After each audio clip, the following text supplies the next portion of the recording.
Hvad vil det så? Får jeg prøve? Bare for at røre ved det. Ja. That's just there. Deroppe, ja. Yeah.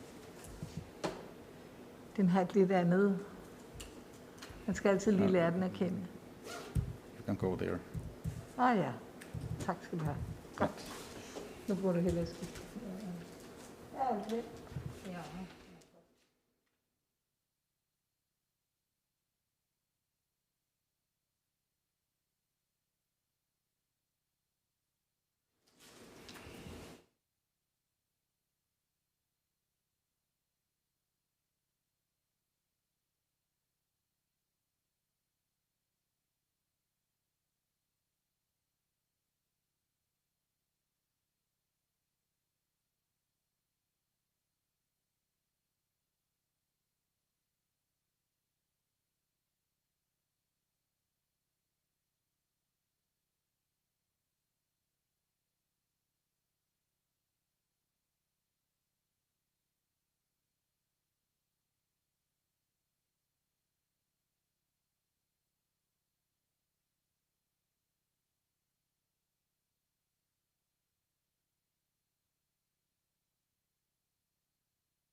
Okay.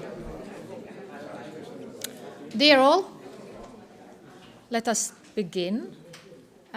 Welcome everyone who are here present in this seminar room, but also you who are following us online to this afternoon seminar on the theme of the emergence of knowns, authority, diversity, complexity. My name is Pamela Slotte. I'm professor of religion and law at Åbo Academy University in Turku, and I'm part of the Nordic network that is organizing this event. And I have the great pleasure of chairing our sessions this afternoon, where we got 4 keynote speakers lined up. And there will also be discussion after each session. We have divided them up in 2 sessions with a 30-minute break in between so that we can stretch our legs a little bit, maybe grab a tea or coffee. But before we start the first session and invite the first keynote speaker, I would like to give the word to Associate Professor Peter Andersen for some opening remarks on this seminar.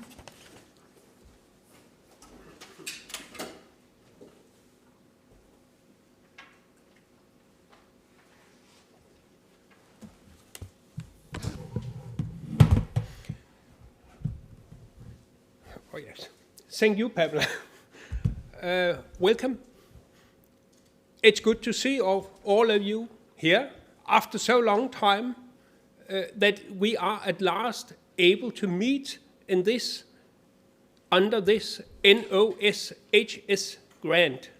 Since the first indications pointing to possibilities to meet again in March this year, we have been planning this meeting in hyperspace, and I am happy to see all of you here at last.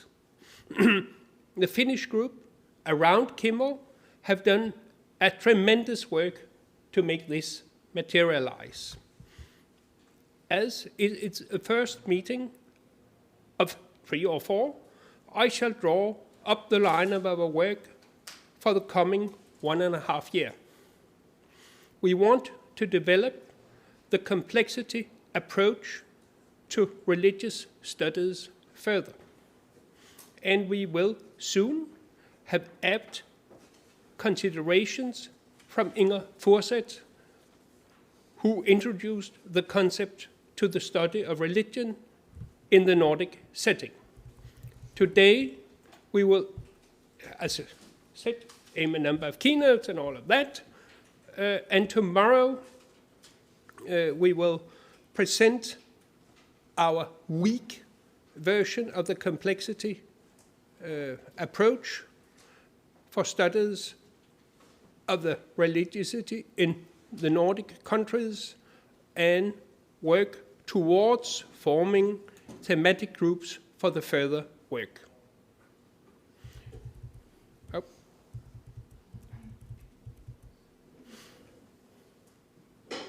We will also there specify the planning of the next 2 or 3 meetings in this network.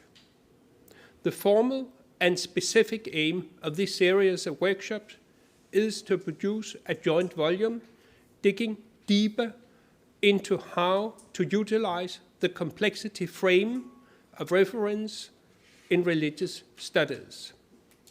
It is, though, the hope that our work may inspire us and our colleagues at home to develop new approaches in the study of religions, and that it will have a larger impact than the limited, admitted impact of producing a volume. We bid you welcome in this spirit.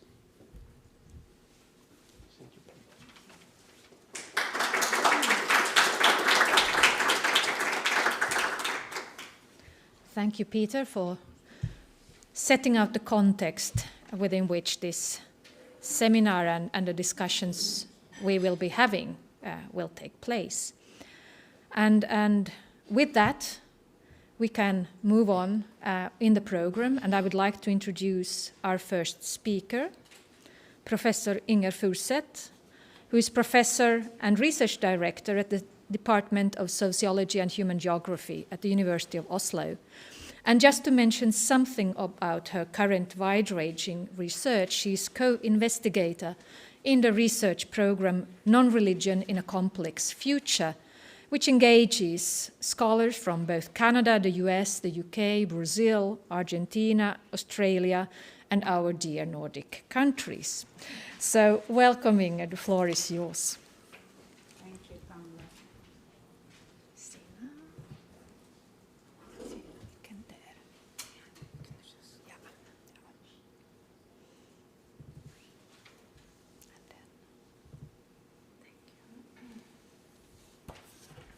Thank you so much for inviting me. And at first I thought, well, this has to be a digital event. And then I looked at all the participants, the list, and I thought, no way, I'm going. But then, unfortunately, I have a PhD student who's defending her thesis tomorrow, and there are a few flights. So I have to run out this afternoon and won't be able to get to be here for the discussion, which is very sad for me, but this is life. So let's start with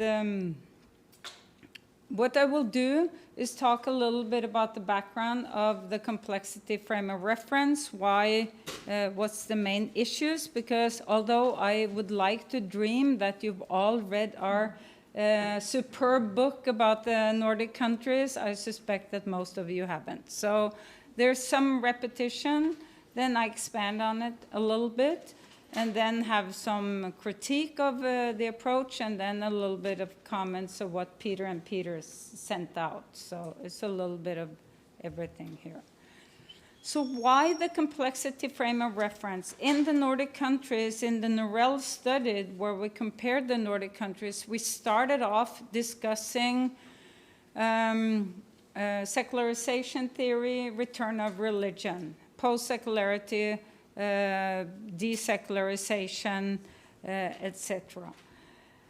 And we were faced with empirical challenges, and I think Grace Davy really said it well in her book about contemporary religion in Britain, that there is a consistent paradox, and you see the list of findings that we found in the Norel: decline in individual religious beliefs and practices, increase in the nuns, but growth in non-Christian religions, changes in religion itself, and then a growing visibility of religion in the public sphere.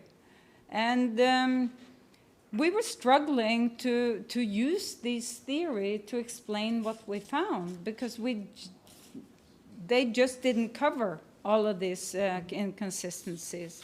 So that was the theoretical challenges, because these were the theories that we were dealing with. And both approaches kind of flattened multiple religious trends into single trends, and this was not according to our finding. And the spiritual turn approach really does turn to a greater variety of religious sentiments at the individual level, but it totally ignores the public aspect of religion and doesn't have anything to say about it. So that approach was not very useful for us either. So we were left with this question: how to theorize the presence of all of these multiple religious trends. And that's when we came up with the idea of religious complexity. So it was not an approach that we began with, but ended with. And Lene Kühle said to me, because when the book manuscript was edited or revised, I don't know how many times, maybe Kimmo knows, everyone was sick of it. And then Lene said at the end, I wish you'd come up with that concept earlier than this. So that's also research. It just takes you places you didn't intend to go. Complexity theory is actually a complicated field to get into, because it's an approach that grew in the natural sciences in the 1980s, and I just read an article of how they came up with that, and it actually had to do with weather predictions. That they actually thought that weather was a phenomenon that you could predict fairly accurately as long as you knew the different variables, but then also came to realize that weather can be unpredictable.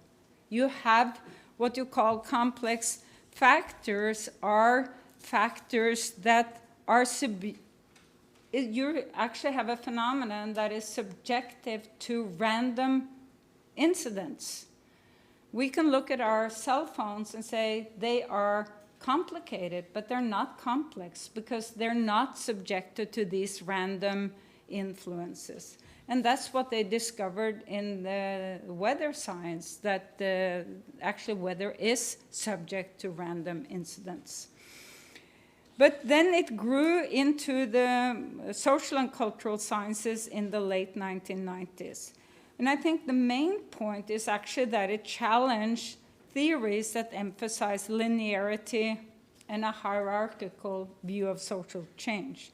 And here are the name of some of the British sociologists. And Jim Beckford revealed to me, well, these are many of my colleagues. I remember them talking about complexity. A main issue in this approach is this rejection of reductionism, this emphasis on mutual effect between levels, and also non-linearity and ruptures. And I will come back to those aspects. So what actually do we mean by religious complexity? And at the top is the definition we use in our book, and that I've continued to just stick to that. So it draws on both this complexity, and there was a reviewer in an article, and the way I read the review is that the person came from the complexity theory field, I guess it's a man, and found the expression complexity frame of reference later in, so I kind of have an idea who that might be, but recommended that we use that expression rather than theory, because theory kind of suggests that it's one theory. So this is more of a meta-theoretical concept. It actually tries to capture this idea of different trends at different levels. But I later discovered that Robert Wood now actually used the expression in 1988, but he meant it to signify religious diversity, the coexistence of different world religions in a society. So the argument here is distinct, as religious complexity means more than religious diversity. It may exist in homogeneous societies. You can have different levels even within the same world religion. But it's likely that religiously diverse society have some form of complexity. So it's a wider concept than diversity. Then Melissa Wilde and Lindsay Glassman also had the expression of complex religion. By that, they mean structures of inequality that are deeply intertwined with religious group membership. So they're actually talking about something very different. More of an intersectional approach, emphasizes multidimensional social stratifications where religion intersects with structures of gender, race, ethnicity, and class inequalities. But I think actually the idea of complexity does have some links to the intersectional approach.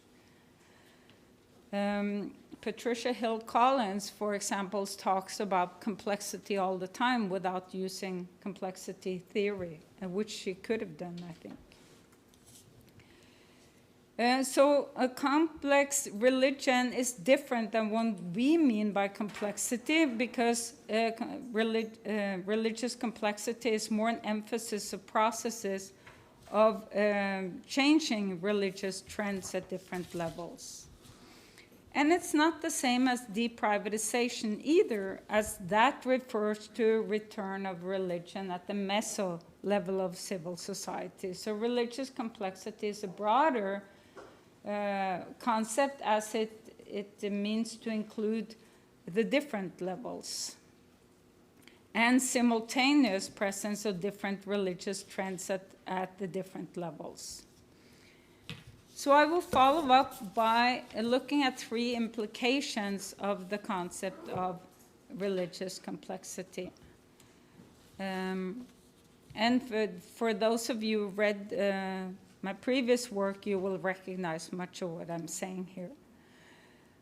Orthodox secularization theory, return of religion theories actually do a lot of this linear reductionism, whether it goes up and down. It's modernization implies all of these effects at lower levels, or if you look at Habermas's works, he kind of goes up and down, actually. Many religious communities are now existing that weren't here before, so therefore we can call society post-secular, for example. That's a kind of an upward reductionism. And some have argued, well, Double Air dealt a lot with these different levels, and that's true. The societal, organizational, and individual levels, as I now call them PMP, Peter and Peter, that they point out in their paper, but he did not foresee different trends than secularization, for example, return of public religion. It often within secularization theory, these different trends were just kind of looked at as short-term deviations. Soon it was kind of come back to the fold of secularization. So then religious complexity, rejecting this kind of reductionism, will argue then that there are different trends and expressions at various levels, and that they're not necessarily linked. They don't have to go in the same direction. So secularization could take place at the individual level, while you have a stronger presence of religion at the public level, which was our finding in the Norel. And then multiple forms of religion may coexist at the same level. And that's actually what the spiritual turn research has shown. This diversity at the individual level, and also the coexistence of different forms of religion within the same tradition. The reciprocal development. Secularization theorists often say that they do not come with definite predictions. They don't reduce from one level to the other. But actually, if you carefully look at the literature, it's very hard for them not to avoid doing that. Even Steve Bruce, who argues that he doesn't do it, eventually he kind of ends up there anyway. With this one, so it's kind of a top-down approach. And I think the strongest argument against the Orthodox theory is the third point there, the hesitancy to grant autonomy to trends at meso and especially at individual levels. That the individual levels has very little autonomy. It's effect of everything else. And I will get back to that issue. Complexity frame of reference argues that social change is reciprocal. It can go, the trends mutually affect each other, and it can go either way, which means that it's an empirically more open approach, and also will focus on the interactions between the different levels. Why do this level affect the other level, and kind of the mutual effects also? And some of the arguments we had, for example, in the Norel book, was that these kind of developments and the different level trends at the different levels can be kind of conflictual. For example, an argument can be that individual secularization will lead religious group to form pressure groups. They feel threatened by the secularization, they make religion public, and then religion become a contested issue, leading to multiple developments. Contestation, which we all experience in our countries, but also indifference. And then again, what Paul Kjetil has shown is many of his surveys, that is tolerance, greater tolerance. So you can get actually very different results. And then the final issue about non-linearity.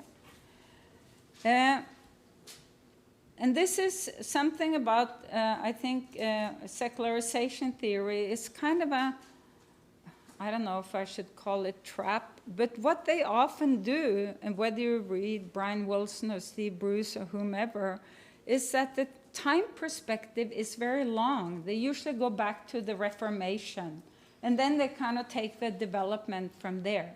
And it becomes self-fulfilling. It's kind of a given where that development goes. And I remember learning something as a master's student in sociology, that to be skeptical of all encompassing theories, because society is too complex to be covered by one single theory. And so this likelihood that one theory can explain everything from the Middle Ages to the current is simply unlikely, theoretically. I think an interesting aspect of complexity frame of reference is this view of social change, which I'm saying here. In situation of stability where small changes result in sudden critical turning points. If we think about the weather, that's a good analogy to understand that. And then how that gives rise to new paths of development. But that means also complexity theory is not just concerned with social change, but also with continuity. Why is continuity existing?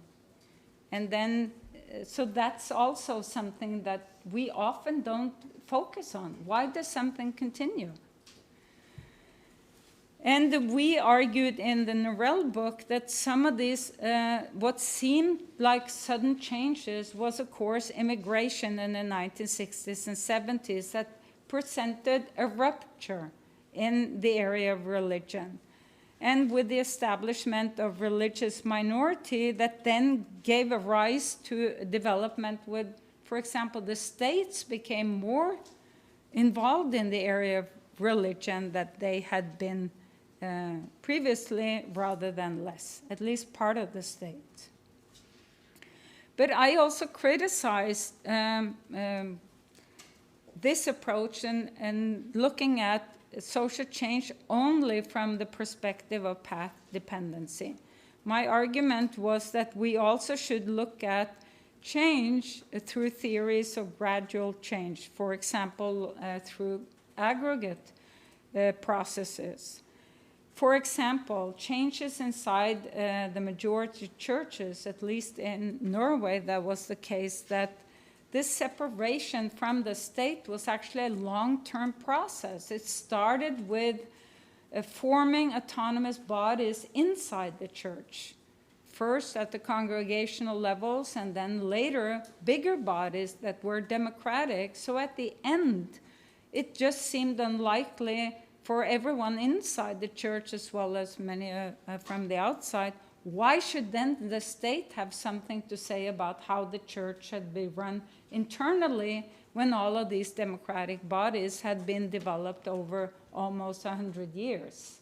So then you get kind of one layer on top of each other of reforms that actually end up pushing or causing change. So that's kind of a gradual change theory that is different than the path dependency theory. So our conclusion was this view of social change, some linear and some non-linear directions, but some slow and some sudden. So what are some of the conceptual and theoretical challenges of using the complexity theory or frame of reference? Some scholars have reservations about the so-called complexity science. They talk about loose ideas, sweeping ideas with no unified theory, or is it just an intellectual fad? My argument is that in our approach, what PMP calls a weak version of complexity approach, and I think that's a good description. I feel I can stand in that category, because our approach was that we used a selection of insights from complexity frame of reference.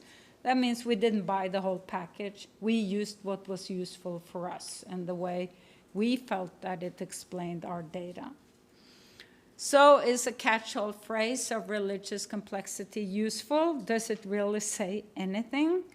And my fear, and I thought afterwards, what you're going to find now is a lot of articles that say, yes, religious is complex, and then references to the Nordic study and nothing more. So I was very happy when I saw PMP, and I was very impressed how you engaged with the literature, because you had gone far beyond me in many ways, and especially about the methodological changes that I hadn't looked at that actually at all. So the fact that you kind of take this on and then see where does that lead us, I was very, very happy to see that and see if it, does it bring us any further, or was it only useful in the Nordic study? I've also seen the argument all complexity theories amount to is pinpointing complexity rather than explaining why the phenomena are the way they are. So it can be useful for categorizing religious changes, but it fails to explain them. I think that actually to invoke complexity is to offer a form of explanation. Because it's an open approach, it will look for reasons as to why things are the way they are. Where are the ruptures? Where did things change? And that's kind of implicit in that way of thinking. Rather than assume or generalize one single trend from one level to another. And I think in that approach, you tend often to overlook phenomena or call them deviant phenomena because you want to make it fit the overall single trend. And I think, yeah, I'll get back to that point. And then about system theory. Actually, many complexity theories are system theories. Oh, I got into something. Oh, there we are. Just a second. Yeah, there we go. And my personal approach is I'm actually very skeptical of system theories. I think they're difficult to use. They're often very abstract. It's difficult to delineate the boundaries. When does a system stop at the... And also, often systems are treated as social actors, and the social actors themselves disappear. And I see PMP are a little unclear. You talk about social systems, especially in the beginning. I agree with your approach of thinking of this as a middle-range theory. I think that's kind of the standard in the social sciences at the moment. But I also see complexity explanation as a type of unintended consequences of social action, referring to Robert Merton and especially to Raymond Boudon and his book on, I think, the logic of collective action or something. that approach has a greater emphasis on social actors, and this is based on an understanding of social actors as intentional beings who often are unaware of the consequences of their own social actions. A standard example in Boudreau's book is that if the state comes out and said, you want a job, go and take nursing school. The society needs nurses, we lack nurses. The logical place to go is for many to go to nursing school. Well, when they come out of nursing school, so many people went to nursing school, it's impossible to get a job. That's a typical example of an unintended consequence of social action. And actually, society is full of them. Everyday life is full of them. But and I think that complexity frame of reference proposes this view of social actions that they generate unforeseen consequences, which then points to the unpredictable outcomes of social action. And so the suggestion here is more partial and local explanations, which leaves it open to empirical studies to see if particular patterns of religious trends at different levels in specific contexts are linked and how they affect each other. And does it offer anything new at all? Like I said, Double Air talked about different developments at different levels. But a weakness, as far as I see it, is that he remained within secularization theory. It was all kind of within that package. The spirituality theory ignores the public aspect of religion, so that is limited. So we found it actually very useful in the Norel study. And we tried to propose at the end different ways to study complexity within different levels. For example, with the state differentiation and de-differentiation at the same time, politics, media, increase, decrease of visibility of religion, variety of framing in media genres, and then comparing the different levels to point out the contradictory trends. So a little bit about the current, 2 minutes about that and the way ahead. The 3 levels that you outline in this project, societal, organizational, individual levels. But the research questions you pose on page 48, I'm wondering, do you tend to pose questions that actually imply that the upper level is influencing the lower levels? I kind of read you that way. So it's a question mark. And I'm thinking, do trends at the individual level affect trends at other levels? To which degree do you give the individual level autonomy?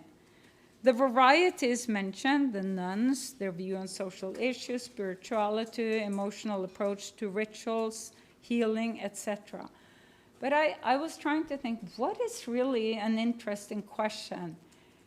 And what I thought was that, how do trends at individual level actually affect other levels? If you look at it from the bottom and up, how do the development in spirituality, for example, affect organizations? Religious and non-religious organizations, you could think about some organizations will then kind of close off and be very against it. Others will be very affected by it. And also thought about other individual changes, the growth of Muslims and nuns in the West. It's actually people moving in with a religion that's different than the majority of religion. Or we're talking about, in our time, that a larger group in the population is becoming nuns. I think Finland is 20% now, is it? Something like, I think Norway is 17%. You see it in the US too. It's the same development there. So how does that affect the change organizations and states when it comes to institutional arrangements, legal frameworks, etc. You could also look at these individual changes and try to pinpoint how they affect other levels. The methodological issues that you guys raised, I thought were very interesting. Yes, case studies can be useful in comparative studies, but I agree with you guys, it's far too extreme, I think, to exclude, reject methods and analysis that use a linear logic, like variable analysis, for example. But the way I see it is that complexity frame of reference challenge theories of linearity when it comes to social change, but not all linear analysis. You know, there's a difference there.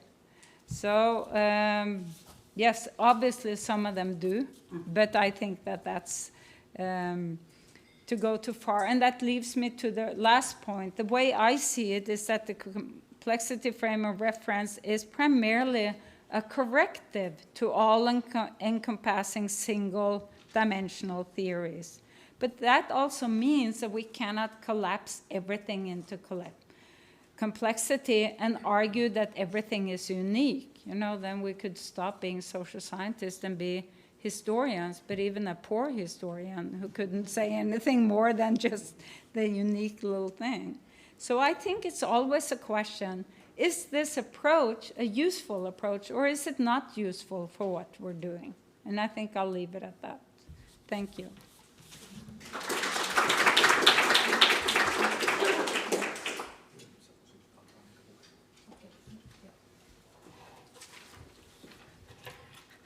I'll just come here and stand with you, maybe, because we have some time if there are any immediate question or comment from the participants here. Okay, please go ahead. You will get the microphone, I guess.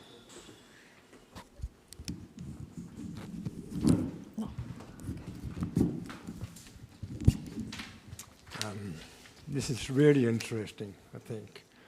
And you touched upon a lot of different issues, but you began with the weather metaphor. And I've been thinking about that too, because on the one hand, you would say that it's not possible to predict the weather. But on the other hand, it's a pretty good force to say that tomorrow is the same weather as today. And I think that sort of pinpoints the difference between a social science perspective and a natural science perspective, and also the limitations of this CFR, because if this was sort of conceived of in the natural sciences and data sciences and so on, and it became popular in among these British sociologists, but they tend to disregard institutions, path dependencies, all the things that we used to use for our theories in social sciences. So when you use this CFR, they say it's impossible to have a hypothesis, for instance, which is sort of an integral part of social science work. So I was sort of, well, I guess I'm not really sure what I'm asking, something like what's the relationship between social science theorizing and the CFR? The CFR, complexity frame of reference. Well, that's a good question, because, and I'm not sure if I can answer. I read an article yesterday that tried to combine more the complexity perspective with the more traditional view of social sciences. Because they said, although we cannot predict, for example, behavior, we can also say something about regularity of behavior, how people tend to behave in certain situations, and that's what we do.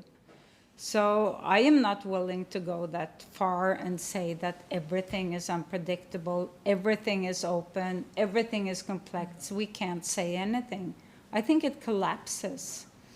And I think it's to go way too far. So I think to the degree that I think that this is useful is to use some insights. And I thought that those insights were useful in looking at the theories we had available and to critique them and use it as a corrective to that. But I am not willing to go as far as I saw some of the ones you referenced, down with everything, so to speak. Yeah, I think it collapses. So. Yeah. Okay. Any other comments or questions? Okay, Peter. Thank you. And thank you, Inger, for this grand tour around. We are completely in agreement with you that complexity, when it turns up into everything is complex and nothing is predictable, is an impossible stance. And we are completely in agreement with you that down with all, as Bryman say, is wrong.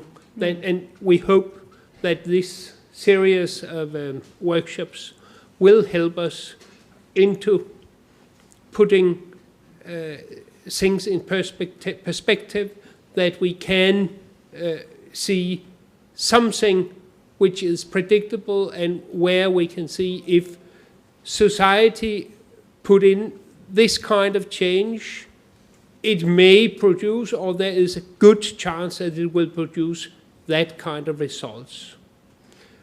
And another thing, you are also completely right that the individual level influences the higher levels. It was mostly suggested as a writing technique on how to build coming out with a book at end.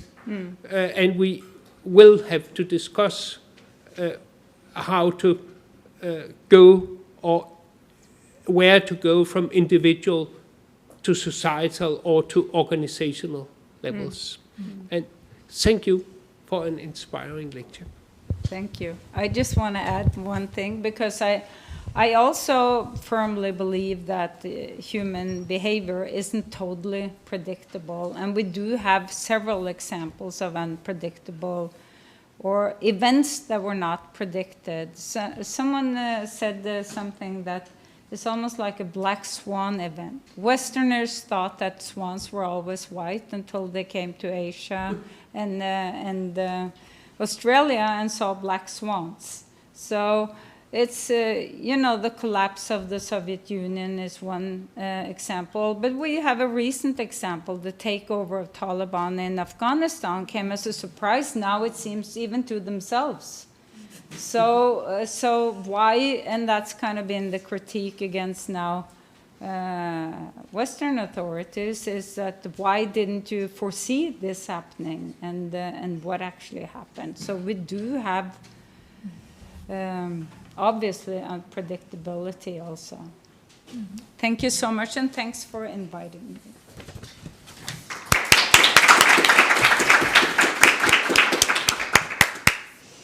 Thank you so much, Inger.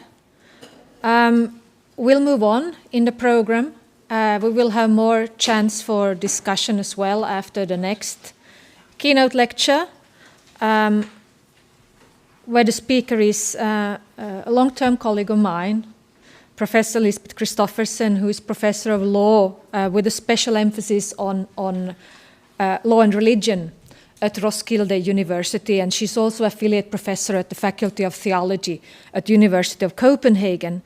And for the past years, she's been the project leader of a large research project that has also gathered Nordic scholars, but also German scholars, to study Protestant legacies in Nordic law, the intertwinement between Nordic law and religious cultures since the Protestant Reformations. And the project is now also finalizing its work by publishing its results. So welcome, Lisbeth. I'll give you the floor. Thank you.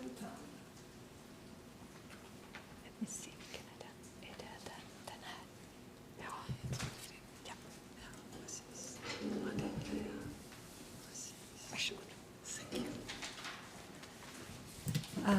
Thank you for being invited to contribute here to the opening of our network, and also maybe contributing with some of the perspectives from a structural side to how we could study the complexity in the future. And today it's about the emergence of the nuns. And this has really made my thoughts really complex. What's going on when we turn around the perspective? Normally, the law studies traditional religions, organizations, individuals as members, individual rights, etc. But nuns are somehow nearly nothing in the law.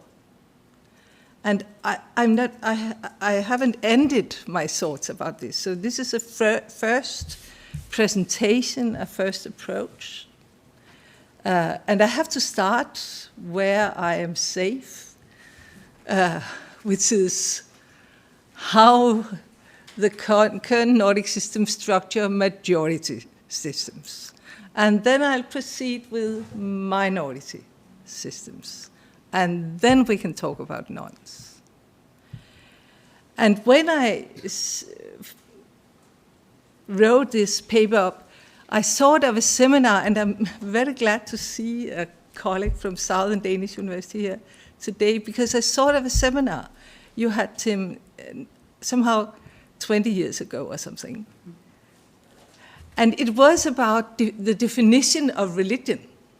And I was there, a very young scholar at that time, and I just sat there I think it was nearly the first time, apart from colleagues at the University of Copenhagen, that I was with scholars of religion. And they had this discussion about what is religion. And I am back in your auditorium now, Tim, telling you that of course we know what religion is. That's what I said. We know it from the law, because religion is what the law frames as freedom of religion. And I couldn't see the problem in that definition. Then, of course, we have laws on other religions, and there other colleagues have had to deal with how to define that in a legal context. But still, if we talk about nuns, then as I understand it, we talk about people who don't have a religion. And then my answer is emptied. So I didn't know you would be here, Tim, but I had planned to start with this narrative, because I've come to an end with my explanations now. And this is so interesting, this project, that, I mean, by turning around the ideas, and of course we turn them around because the world is becoming complex in that way. People simply, I was at another conference yesterday within the Danish church, and some people talked about, now we have the third generation of people who don't live with a religion at all. Very large groups. And that changes our societies.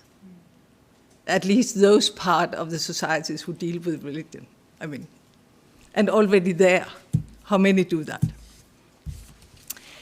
But let me nonetheless start with the structure, because I think that some of my contributions in this project is to say that the change of the structures of the majority religions already opens the floor for the possibilities of living without religions for many more individuals. And this is not an argument like what you said, Inger, before, that it's always top-down. That's not my point. My point is that individuals have fallback positions in their lives. And if the normal fallback position is, like, one of my daughters is married into a family where they told me, no, they're not married, but the children are baptized. They're even not married. That's part of the point. But his parents said to me when we met first, we're of course not heathen. So of course our boys are baptized and confirmed. They never set foot in church. So that's it. I mean, that's one way of that individuals have a fallback position. They know nothing about religion. They don't practice religion at all. But of course they're not heathen. So of course their boys are baptized into the church. But if you change the legal structures, the normativity related to legal structures, then you also change the fallback position for individuals. I think that is my main argument in this project.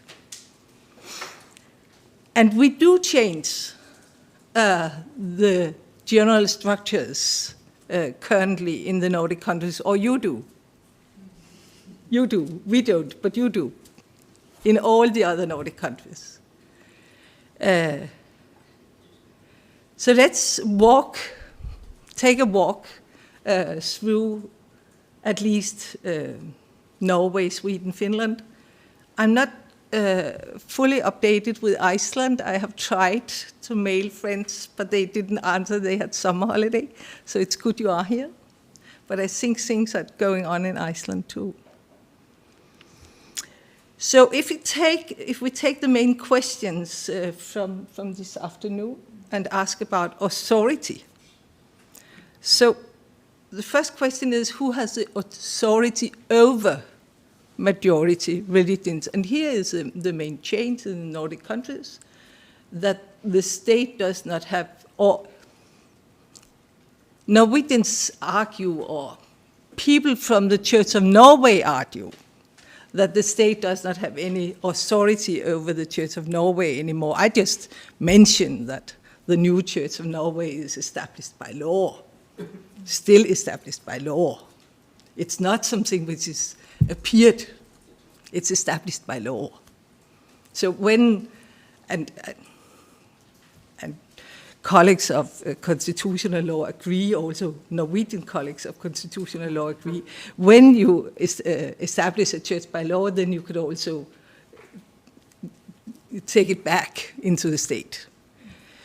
But the argument from the other side in the Norwegian legal discussion is that what is now established is more or less a free church under freedom of religion.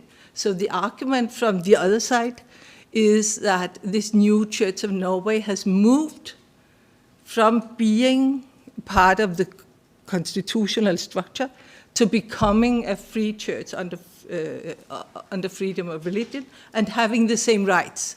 And that is an argument which is also followed in the laws concerning the Church of Norway. And I'll underline that in a minute when we come to the individual level. So, and it's of course correct, and you know it much better than me, Inger, that this has been a process, and there's been many elements into it. It's not only the organizational elements. We could also talk about awakening movements in the 1830s, 1810s and onwards. We could talk about the separation between Denmark and Norway, a priest being Danes because they came from the Danish university, and all these elements which are distinct for Norway and which make the Norwegian tradition different from the Swedish, the Finnish, the Icelandic, and the Danish, because they are rooted in Norwegian history. We could, of course, talk about Second World War and how that was then received after the war within constitutional law tradition. Are we now turning back to normal, or do we have a new situation after Second World War? And we could talk about the very late signature of international freedom of religion in Norway, which pushed the equalness between the Church of Norway and other religions in economic matters. All these elements are distinct for Norway. It's also distinct for Norway to have this awakening movements establishing their own institutions, also in teaching, educating priests and theologians, which are a very strong group in the Church of Norway. So there are many arguments. We could also talk about relations between Norwegian Lutheranism and American Lutheranism, which is very strong, much stronger than the Danish links, etc., etc. What we have now is that the Church of Norway on the 1st of January 2017, which is of course 500 years after the Reformation, I mean there are images in all these things, was established as an independent organization. It's not anymore a state organization. It's not necessarily anymore a public law organization. It is established as an organization in its own right, with autonomy according to the law, on all internal matters. And the law underlines this, that the purpose is to establish a church organization with autonomy on all internal matters, and internal matters is rather broadly described as in international human rights. So the collective leadership in Norway, the Church Council, etc., now organizes the church internally regarding ministers, regarding employees, regarding individual rights, which they don't have so much of anymore. And that's also part of it. That, and I could go on, before I go to the individual level, this is of course the Swedish model, which is transformed over the mountains to Norway and reformulated in a Norwegian context. It's a Swedish model from 2000, also with a very short law on the church and also on the other religions, and then internal organs within the church who have church autonomy. The Finnish model is different, and is, as far as I know, still different, but I look forward to be updated. Still different by this system established first in 1807-14, where the Lutheran Church in Finland became the minority religion in the Russian Empire, but the majority religion in Finland, alongside with and parallel with the much smaller Orthodox Church, with the same level of relation to the state, which means that the Evangelical Lutheran Church of Finland received organizational structures very early compared to the other Nordic churches. What they, however, have done in Finland, at least until 1996, was that they have developed one very detailed church law, which is proposed by the church, but adopted by the parliament. And by doing that, you have kept the Nordic idea of one law of the land. It's only the parliament who can give laws in Finland, and in Norway also that's delegated. What you do internally in the church is by delegation, so that's a legal argument for it. In Finland, it's the other way around. And what you did then also in 1996, the administrative hierarchy was transferred from the state to the Church of Evangelical Lutheran Church of Finland.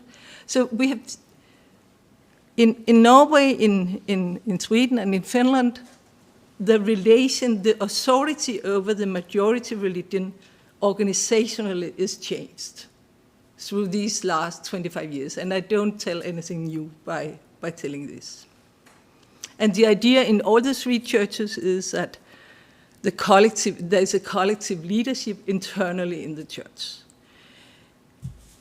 In a paper I have written for a book Pamela is editing, I have then taken on to read, to understand the position of the individuals in these three churches. And I've done it, of course, from a very Danish perspective.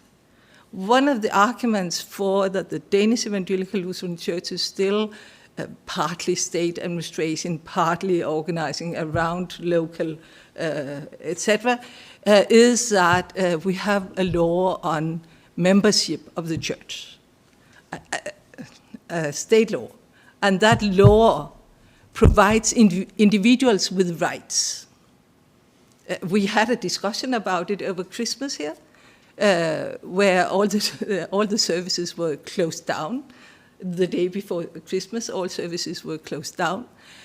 But according to the law, as in Finland, it is an obligation for the churches to provide services each Sunday and each, Christmas Day and second Christmas, all these days. And they could only close, formally speaking, they could only close these services down by allowing the local congregations to close them down if they agreed. And then the bishop had on beforehand given the acceptance. The question, however, being, who was it closed down for? For the individuals, of course. It was not closed down for the individual. It was closed down to keep COVID-19 down. We all know that. But it is an example of this, that individuals have rights in our churches. And they have still rights in the Church of Finland and in the Danish Church. Whereas in the Church of Norway, I really looked very detailed. There's no law about it, of course. It doesn't say anything in the church, new law in the Church of Norway. But also in the internal, very many regulations on pastors' obligations, on employment rights, all these things. I can't find a paper concerning rights for members, rights to access to membership, rights to access to services, rights to access to baptism, etc. And as I said, when the parliament made the legislation, it was discussed whether a right to membership should be kept in the law. And the argument in the bylaws was that no, of course not, because any church must be allowed to decide over membership itself. It's part of church autonomy. So what the individual Norwegians, this is my argument, have lost by this change of organizational structure is the right to be a member of the Church of Norway if you're baptized.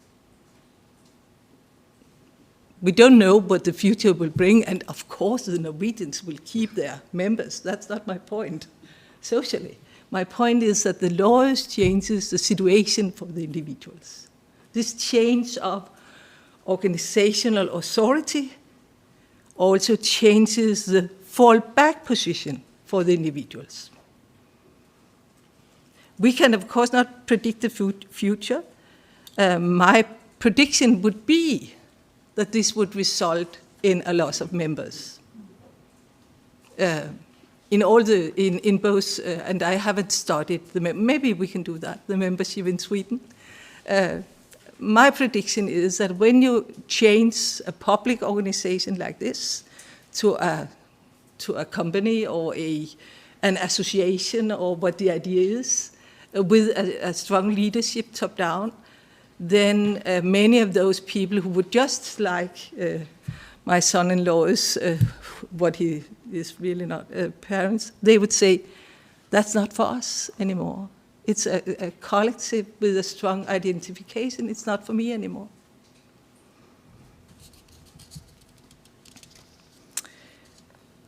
So, or at least it changes the national churches from being a majority religion to becoming a religion among others, and that's the idea in both Norway and Sweden. I mean, that's simply what people wanted.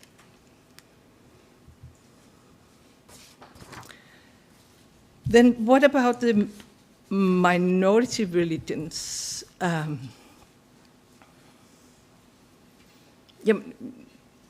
The minority religions in all the Nordic countries are covered by freedom of religion. That has been a development over 150 years, 170 years in different ways.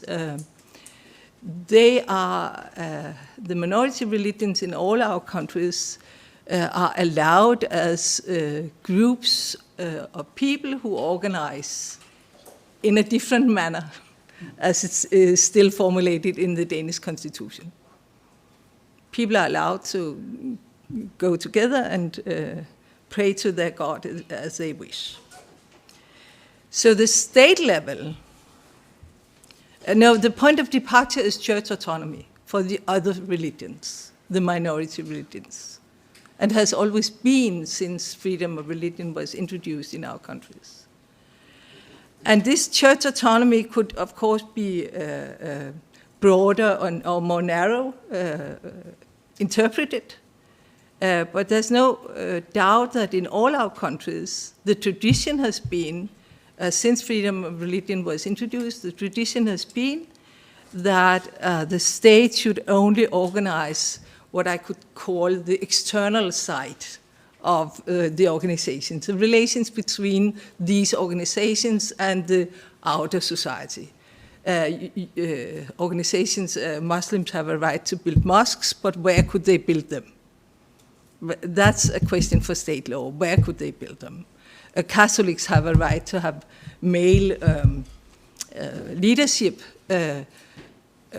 but should it be Danes, or could you also allow foreigners, and thus a special rule in the Danish migration laws on migration for people who should preach in religious communities in order to ensure leadership, etc. We don't know, at least not in Denmark, we don't know much about the internal rules and norms in the other religious communities. But we of course know that there's, some of them have collective leadership, some of them are associations, some of them are funds, etc. But we don't know much about how they practice their internal religious laws. I have, however, studied the Methodist Church recently. That's because I was invited to give a lecture when they had a 150 years celebration in Denmark. And I came, and like when I was in Southern Danish University, Tim, I came there to the Methodists and said, in Denmark we don't have parallel legal systems. And they listened politely for my lecture. And then as a gift for coming, they gave me the Book of Laws and the Book of Orders. And then I could go home and study their internal parallel legal system. Because they have an internal legal system, which is transnational, with a court system in Switzerland and everything, internal constitutional laws, internal bylaws, everything. And currently they have a fight within the United Methodist Church on having gay preachers and gay bishops, etc., and they're about to split on that. And what do they fight over? They, of course, fight over who should have the pension rights for the priests, because they also have one system of funds of pension rights, or retirement funds, or what you would call it. So we have much more parallel legal systems in the other religious groups than I anticipated when I started in analyzing these things. But still, we also have some intertwinement of state law and religious legal norms, and that's maybe especially in regard to baptism, in regard to marriage laws, family laws, inheritance laws, etc.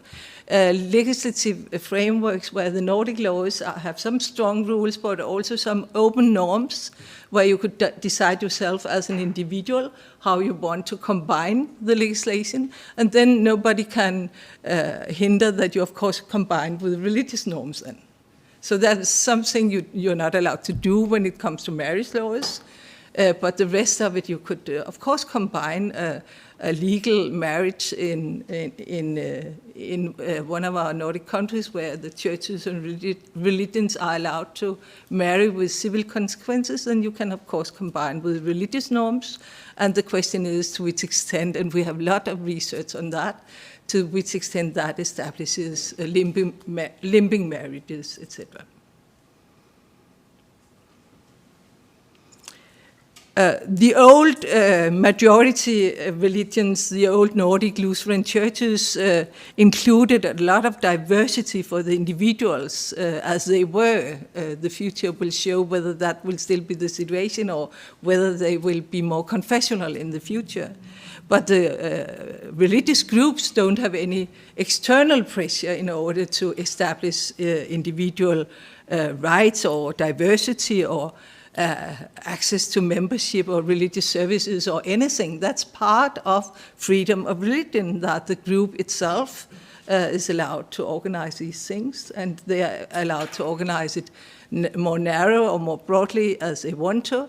And sometimes we have court cases at the Strasbourg Court, the European Court of Human Rights, on these matters, individuals who are employees, for example, or we have a very odd case, or very funny, or maybe it's not funny for them, but a case on some priests from the Romanian Orthodox Church who thought now Romania is European. So now we have freedom of association. We're still very, very good Romanian priests. That's not the point. We just want to make a labor union for the priests within the Romanian Orthodox Church. And we promise, sentence 1, this is a faithful Romanian Orthodox labor union.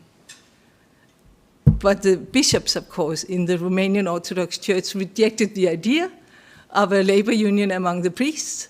And the priests said, but we are members of the European Union now, and the European Convention of Human Rights, so the state courts also rejected the idea, but they sent this case to Strasbourg. That's, of course, why I know about it.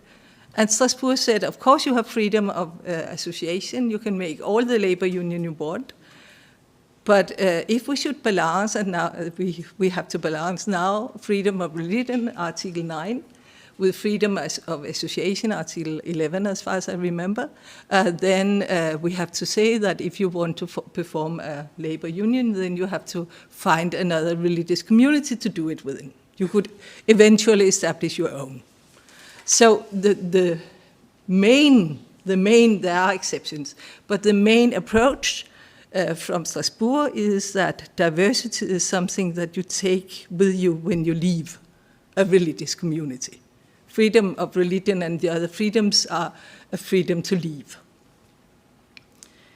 There's a very old Danish case, actually, on that from 1976 already, before we had all this transparency about it.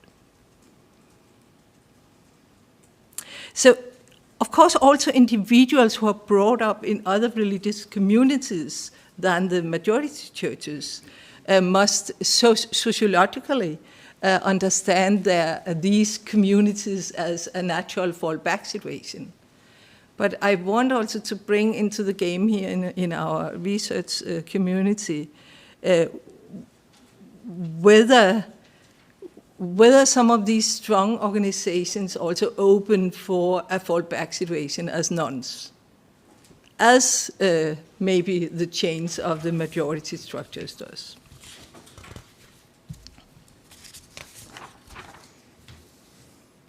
Then the question I was asked to answer, which is a difficult question, I'm not finished with that. So how do the current Nordic system structure being nuns? And I still use the 3 keywords. What is the authority? What is the diversity? What is the complexity at the individual and collective level? I mean, we all know that we are granted in the Nordic countries individual freedom of thought and conscience. And I'm not sure that it's formulated in any of our constitutions. I will have to ask you and check again. But it, of course, is the introductory sentence in the European Convention of Human Rights, Article 9, which speaks about freedom of religion, but starts out with granting this freedom of individual internal thought and conscience. So that's a basic. But I can't see that it really leads to any legislative structures in the Nordic countries. It's for granted. We have freedom of expression. We have freedom of thought. Nobody legislates about that. Maybe I'm wrong. I look forward to listen to you. But this is what I could see. Nothing. So the state has an obligation to protect this freedom of thought and conscience, but I don't see any special protection about it. Apart, of course, from freedom of press and these elements. And when we talk about being nuns, I cannot identify any authority structures in that concept. I mean, and now I want you to think back. Before I distinguished the authority structures between state authority and internal authority, but I don't identify any organization which is organizing the nuns. And therefore there's not, and also I don't identify anything to be authoritative about. So I cannot, as a legal scholar so far, I cannot identify any authority structure, any leadership, collective leadership. And I don't also see any protection of a collective dimension of being nuns. We discussed it actually when you formulated the law in 2017, Margit, on you and others, on the other religious communities, because there you formulated that this law is about religious communities. And you did exactly what I told Tim 20 years ago. Law defines religion. That's what you did. And later there's been a discussion in the Danish parliament about those who are not members of organized religions. What about them? And the Danish parliament said at that seminar which I attended, maybe we should find some sort of a solution if it's necessary, if there's a need of legislation, but they are not religious communities. They're not covered by that concept. So as far as I can see, it's mostly a question of social norms in families and on the market. And I'll come back to the market. And then, of course, there are individual networks, organizations, groups, practices within families, patchwork rituals. I shall mention another of my daughters now. This daughter is married into a migrated Polish secular Jewish family who came to Denmark in 1968. They don't like religion. But when the grandfather was put in they had a funeral for him, there were small stones to be put. But, and the cousins, they go to the Caroline school. So some of them have some religion, but this part of the family don't. And my daughter is well brought up, so she has, of course, learned to go to church, etc., when she was a child. And her children are baptized. Their children, they are married in a church, and their children are baptized. And they go to church at Christmas. And then they celebrate the rest of Christmas 3 more days with this secular Jewish family. So what do they do the rest of the year? They make patchwork religious day. They need, all families need traditions. So they have imported, what is it called, Thanksgiving, as a family ritual day. Like. And I said, where did that come from? Yeah, we needed to do something. We needed to organize something. And I think that's maybe what also transnational families do, etc. So I think, as I understand it, but you're the sociologists, that at the individual level, there must be a lot of complexity. And that the fallback positions must be a combination of what we inherited from our families somehow. Okay. I don't know how long time I've talked.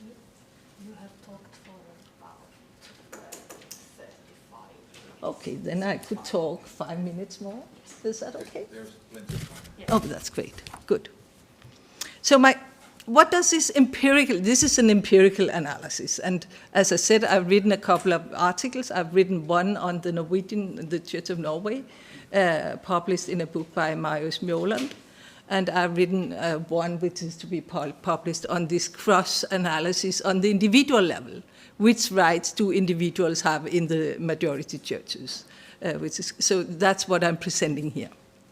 And this about nuns, I've read nothing about that yet. But what does this empirical analysis imply into our network?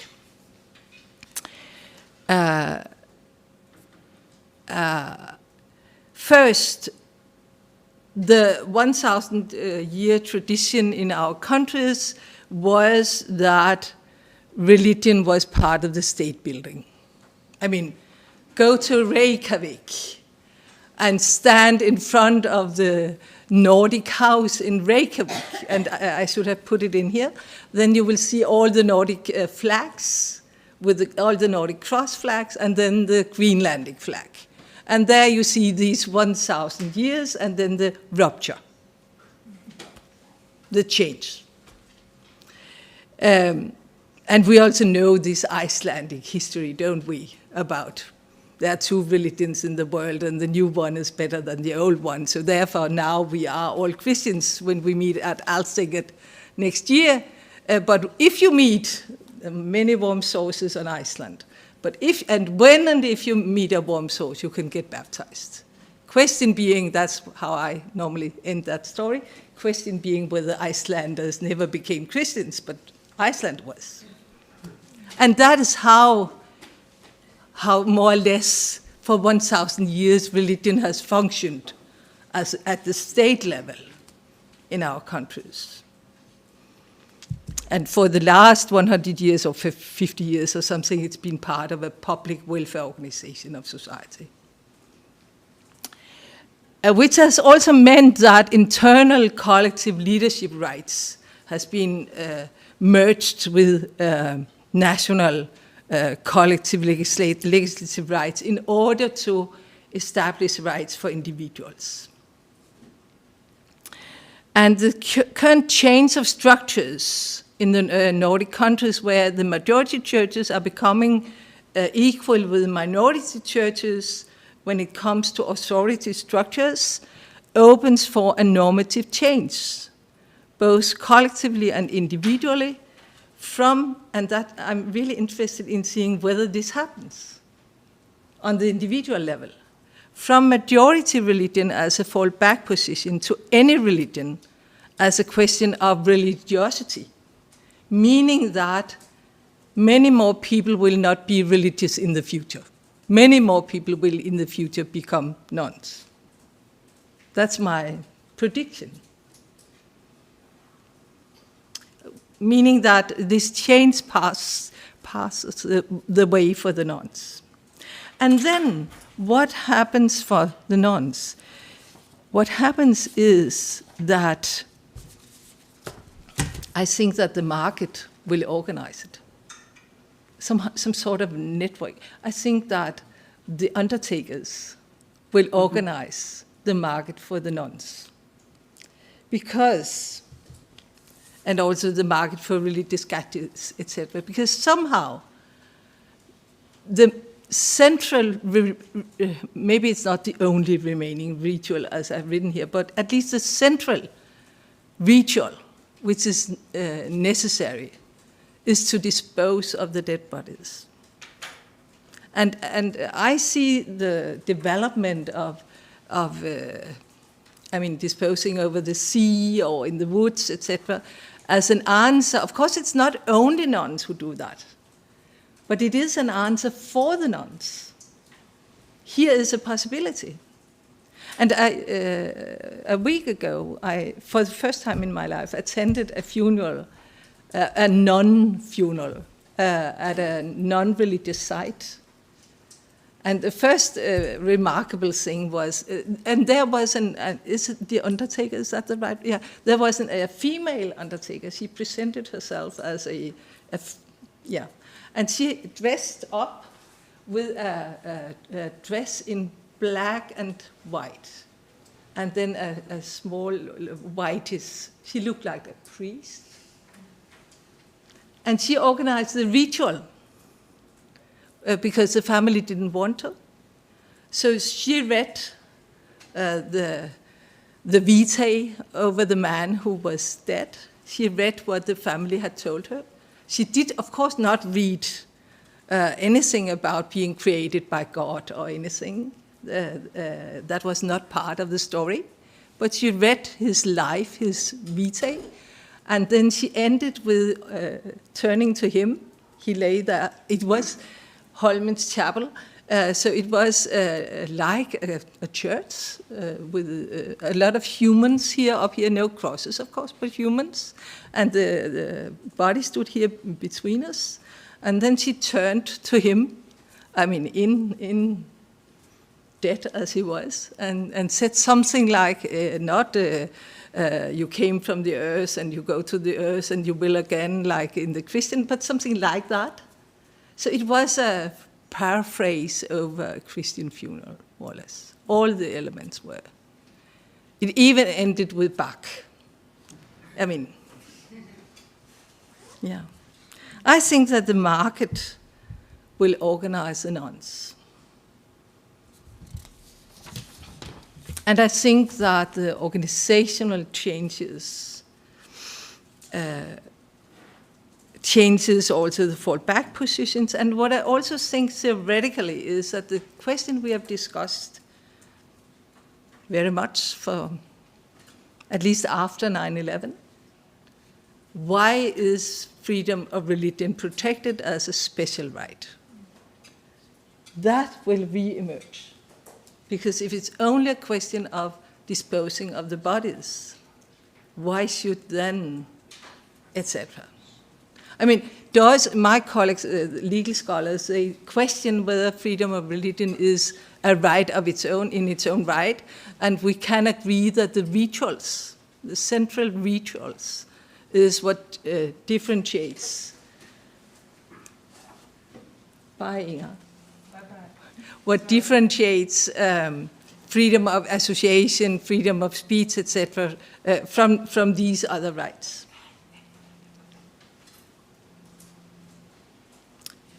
But if nuns are not protected in their disposal of their bodies, why should religious people be it? I think that question will come at the law and religion desk based on this development. And it's all because the Norwegians changed Church of Norway. Thank you.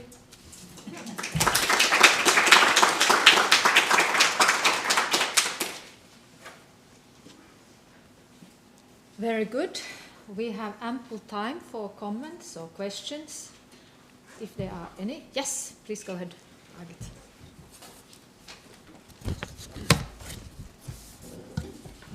Thank you very much. I'm Margit Warwick from the University of Copenhagen. And thank you very much, Lisbeth. It's really, thank you for the organizers for inviting a professor of law, because that's really wonderful, because you have another perspective than the rest of us. And that means that I would have even several questions for you. That's wonderful. But it was a fascinating way of introducing this wonderful theme. And one question I would have, which is your idea that because of the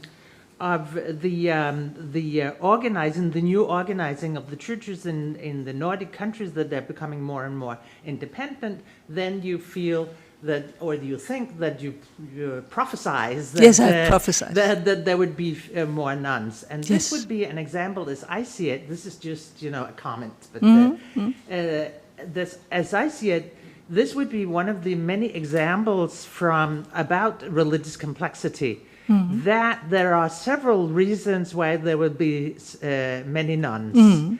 And this might or might not be one of the reasons why there will be in the future many nuns. The difficult thing would, of course, be to find out whether this would be the course or one of the many other courses of becoming more nuns, because it might be so, but what you see is the result is more nuns. How would you know that your reason would be the reason? Or so that would be one of my questions. I don't know whether I should go on with questions or I should. I could answer to this. I think that would be more fun. I wouldn't argue that this is or will be the reason. Okay. I tried to mention that also to Inger.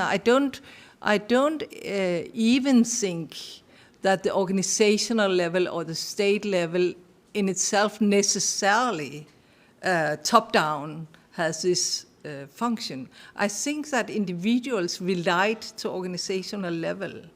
They don't know, we don't know the law. That's not, I mean, we don't walk around knowing the law. No, but the law, even though we don't know it, structures the organizations we relate to. And somehow the way we changes how the law structures the organizations has a normative impact on our understanding of these organizations.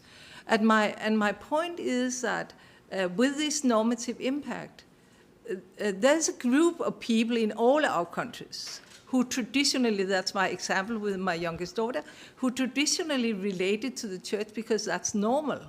They have absolutely neither faith, that's one thing. They're just normal Nordic, but they also have no practice. And they get less and less practice if it becomes less normal. That's a normal in the sociological and legal meaning. And then you ask, how will I prove it? I'm not sure I will prove it, because I'm not sure that the methodology we're talking about is about,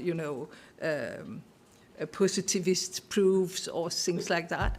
But maybe we could methodologically identify cases around it. I don't know.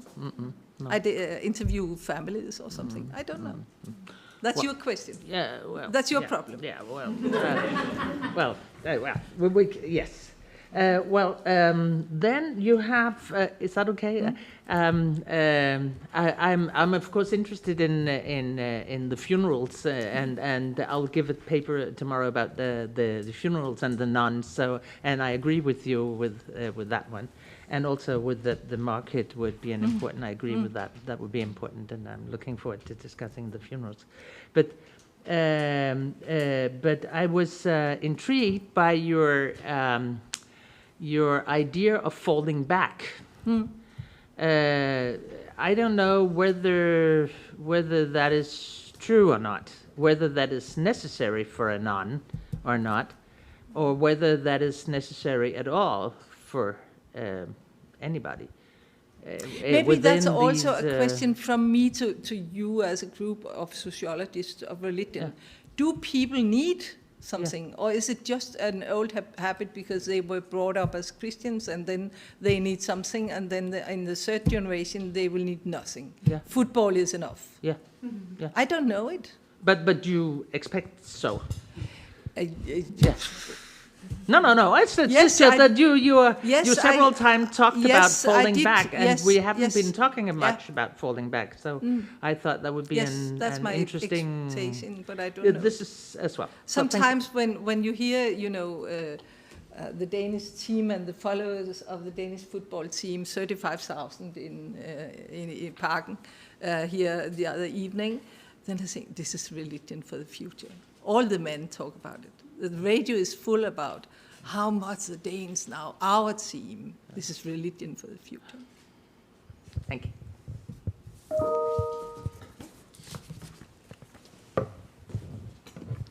Any other comments, questions? Yes, please.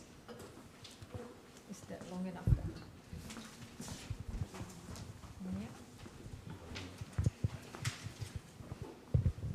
Thank you, Lisbeth. Maybe I just would like to add one remark to your discussion about where those nuns are or are not, for instance, in the Danish constitution. I think you are quite right when it comes to the thought and conscience, depending on how we interpret conscience and how religiously loaded that term may be or not, right? And then, of course, it is also in the term belief, because that is explicitly not just religious belief, but also sort of secular belief, whatever you want to call it.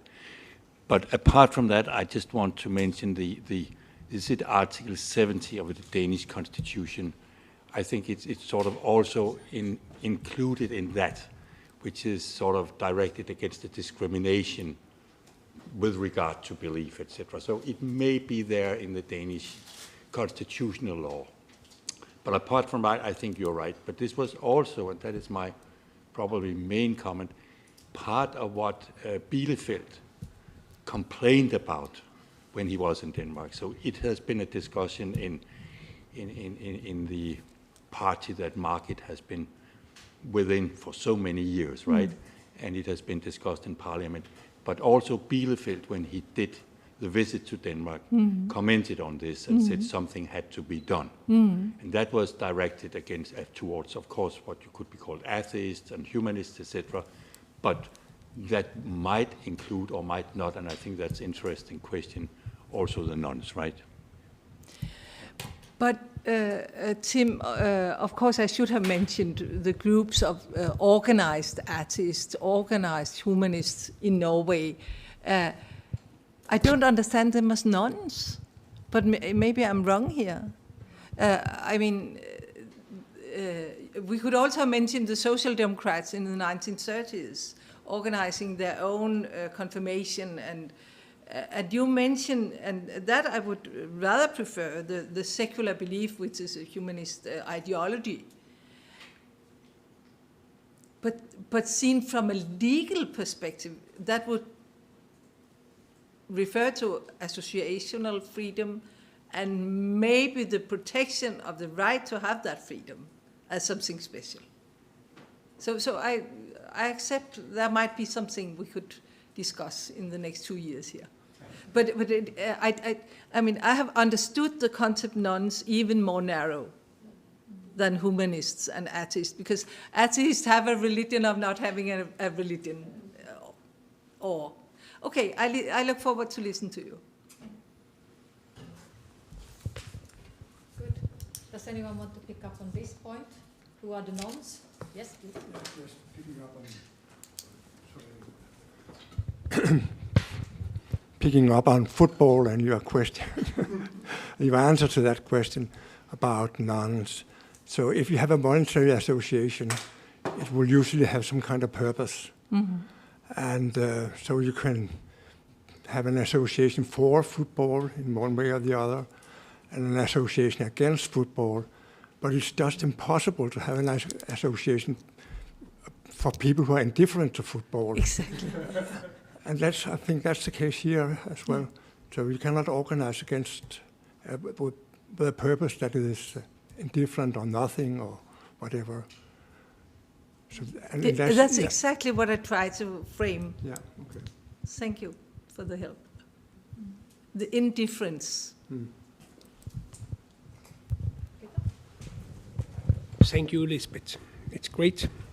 I was thinking, part of your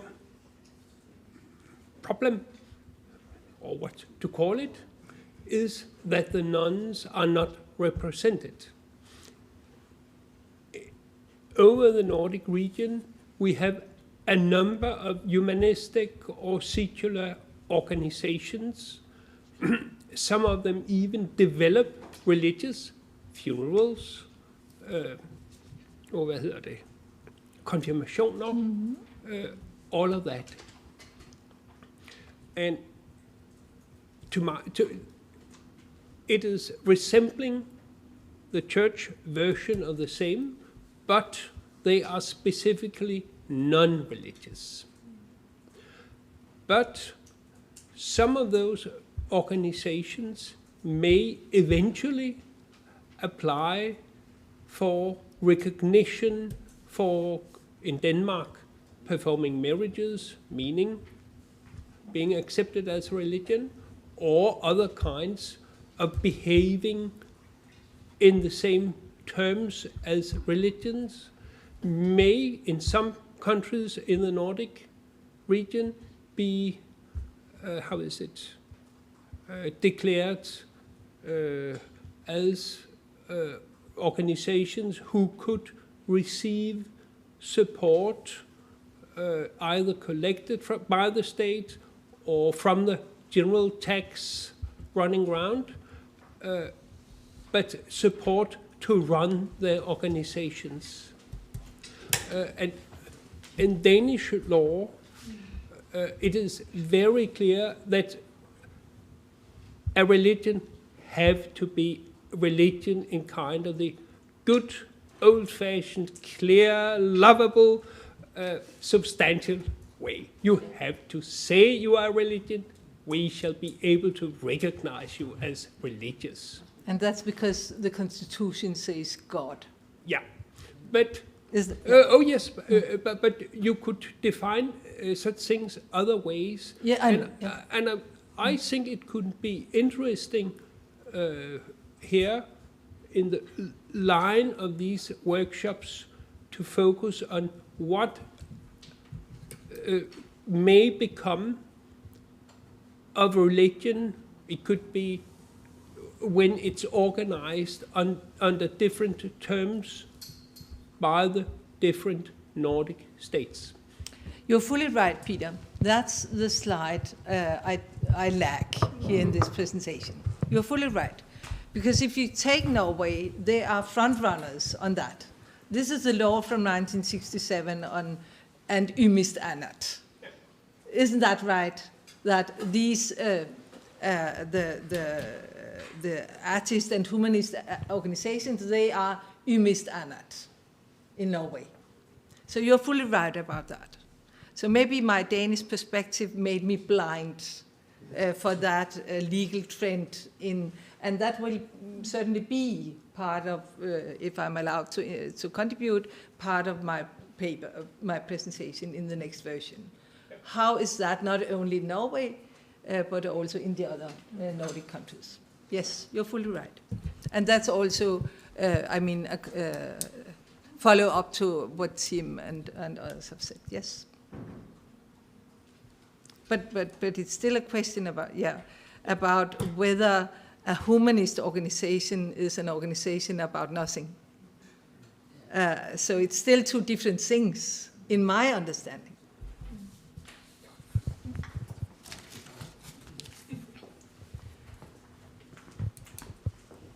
Yeah, hi, Lisbeth. So I'm not a legal scholar, but I have been digging into the concepts of non-religion for the past 2 years as part of my PhD. And I think Lois Lee, who is probably the scholar who's worked the most with definitions of non-religion, I didn't get what you said. Lois Lee, she's a sociologist of non-religion, and she differentiates between non-religion and indifference quite clearly. And I actually think that she would maybe disagree with you, because she says that non-religion is exactly like humanist associations, such as Humanistisk Samfund in Denmark or atheist groups, whereas being indifferent is something entirely different because, just like you said, it's about really orienting towards nothing. So I think being clear maybe about those concepts would open up for new perceptions as to kind of the complexity of the nuns. So she would also say that, well, nuns is all about saying that I'm not religious, whereas I think you're going in more into the indifference perspective. Yes. So maybe comparing those two would be really interesting.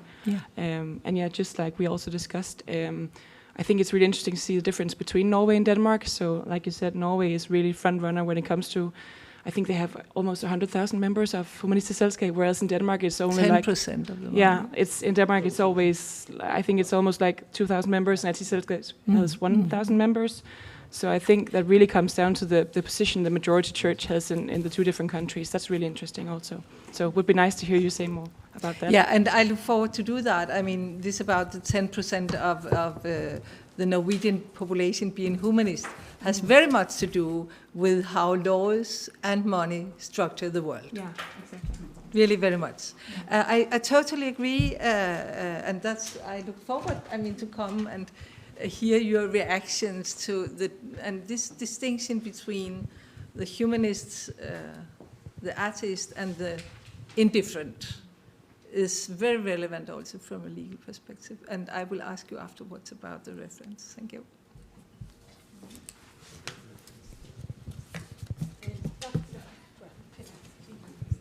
We have still time, and it's a comment. I also said it to Inger before she had to run.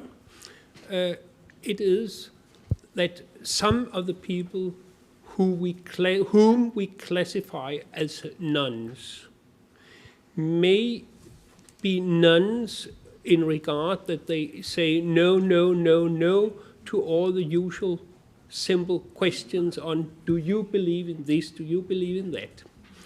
But quite some of them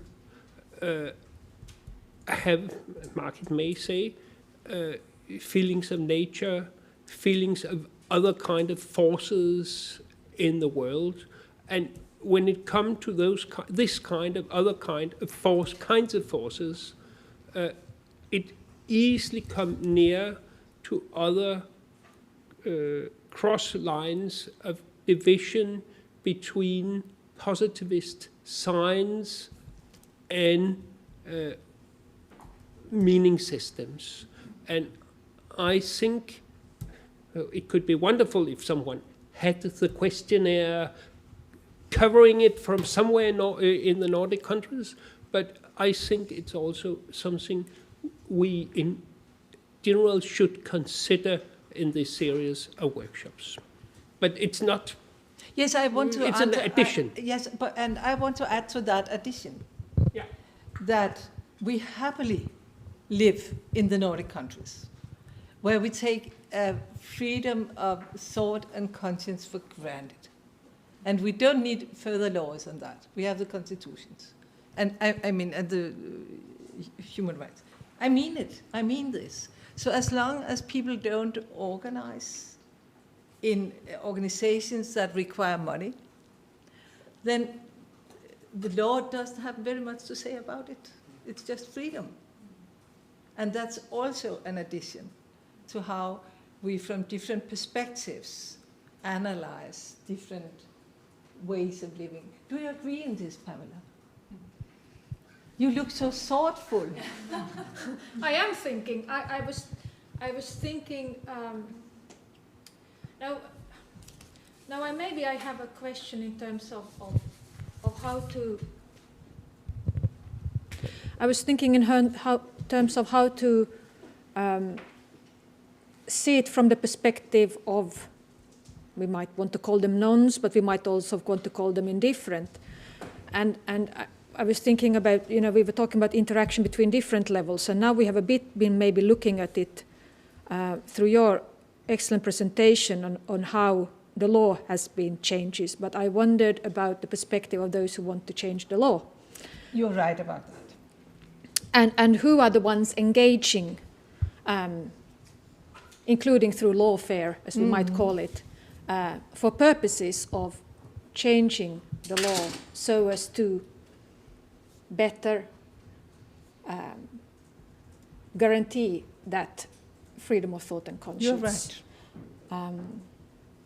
Who is it who goes to parliament? Who is it who goes to parliament? Yeah. Who is it who goes to the court? Who is it who goes to the ombudsman of non-discrimination? Who is it who goes to the equality board? So that is a different. You're right. Perspective, and it might be that the non-indifferent don't go there, but there are those who consider that what we currently have is not fair or enough. We will find out, the two of us. Thank you.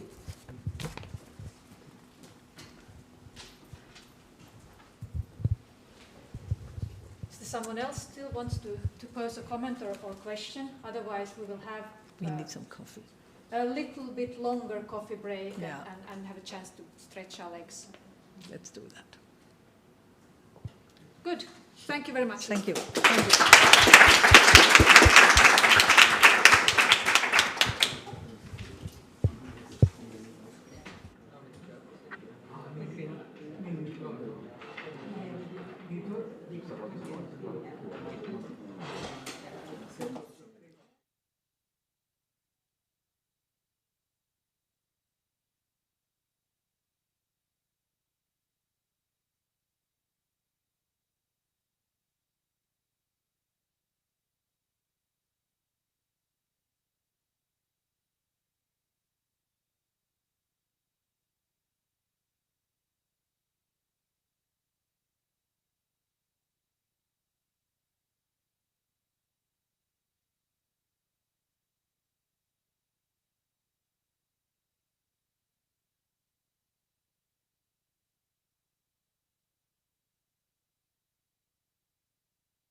Okay. Welcome back from the break. We'll move onwards in our program.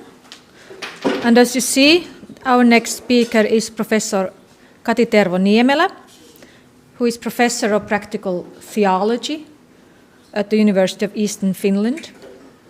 And among her many and varied research activities, including research related to religious change, I just want to mention that she currently co-directs an international research project on religious transmission in families, which is funded by the Templeton Foundation. And I'm sure, given the title of her talk, that we will also hear more about that project now. So I want to give the floor to you, Kati.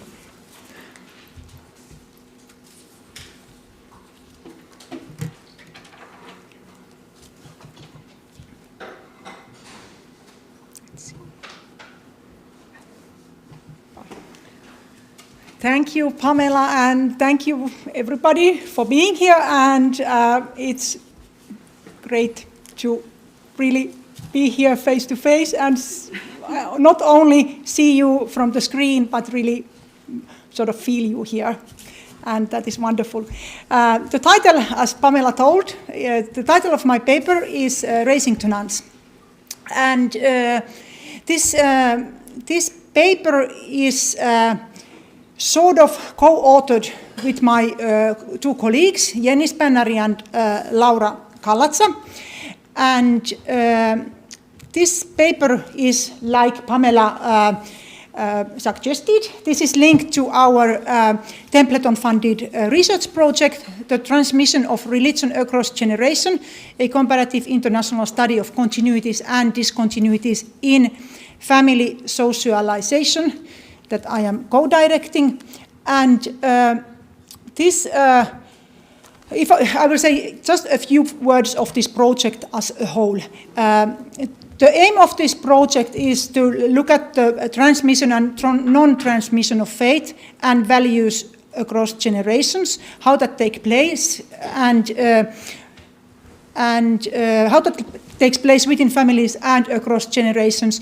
And secondly, what are the main factors in the successful and non-successful transmission of faith in different cultural contexts, and how does religiosity change in the process of transmission. These are the general overarching research questions of the project as a whole. We have 5 countries in the study. We have Germany, Finland, Italy, Hungary, and Canada. And if you look at them, you can very quickly see that we have one country that is Lutheran, where Lutheranism is a majority religion, Finland. Then we have Italy, where Catholicism is the majority religion. We have Germany, which is mixed between Protestants and Catholics. We have Hungary, a former communist country. And then we have Canada, with lots of immigration from Europe and also from other parts of the world. And this is a mixed method study. We have collected a quantitative survey, 8,402 respondents from these 5 countries. We conducted this we collected this data by telephone interviews in the end of last year, and we have at least 1,500 interviews per country. And this is a representative data set that we have collected here. And then secondly, we have conducted in-depth biographical family interviews. And we have interviewed about 80 to 100 families in 5 countries. I'm not exactly sure what is the current situation, but this is about where we are. And in each country we have interviewed 15 to 20 families, which means 50 to 80 people per country. We are still in a process of collecting data. These have been interviews where 3 generations have been together in the same table. We have had children, parents, and grandparents together. And regarding these interviews, in each country we have aimed at interviewing those people that are local nationals.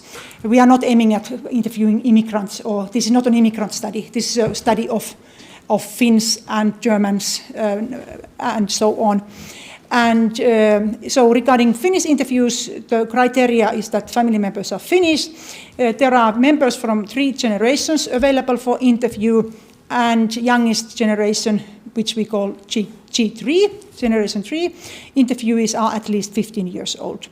And we have used sort of the criteria of maximum contrast. We have been trying to find as different families as possible. And with this criteria, we have so far interviewed 58 people in Finland in 16 families.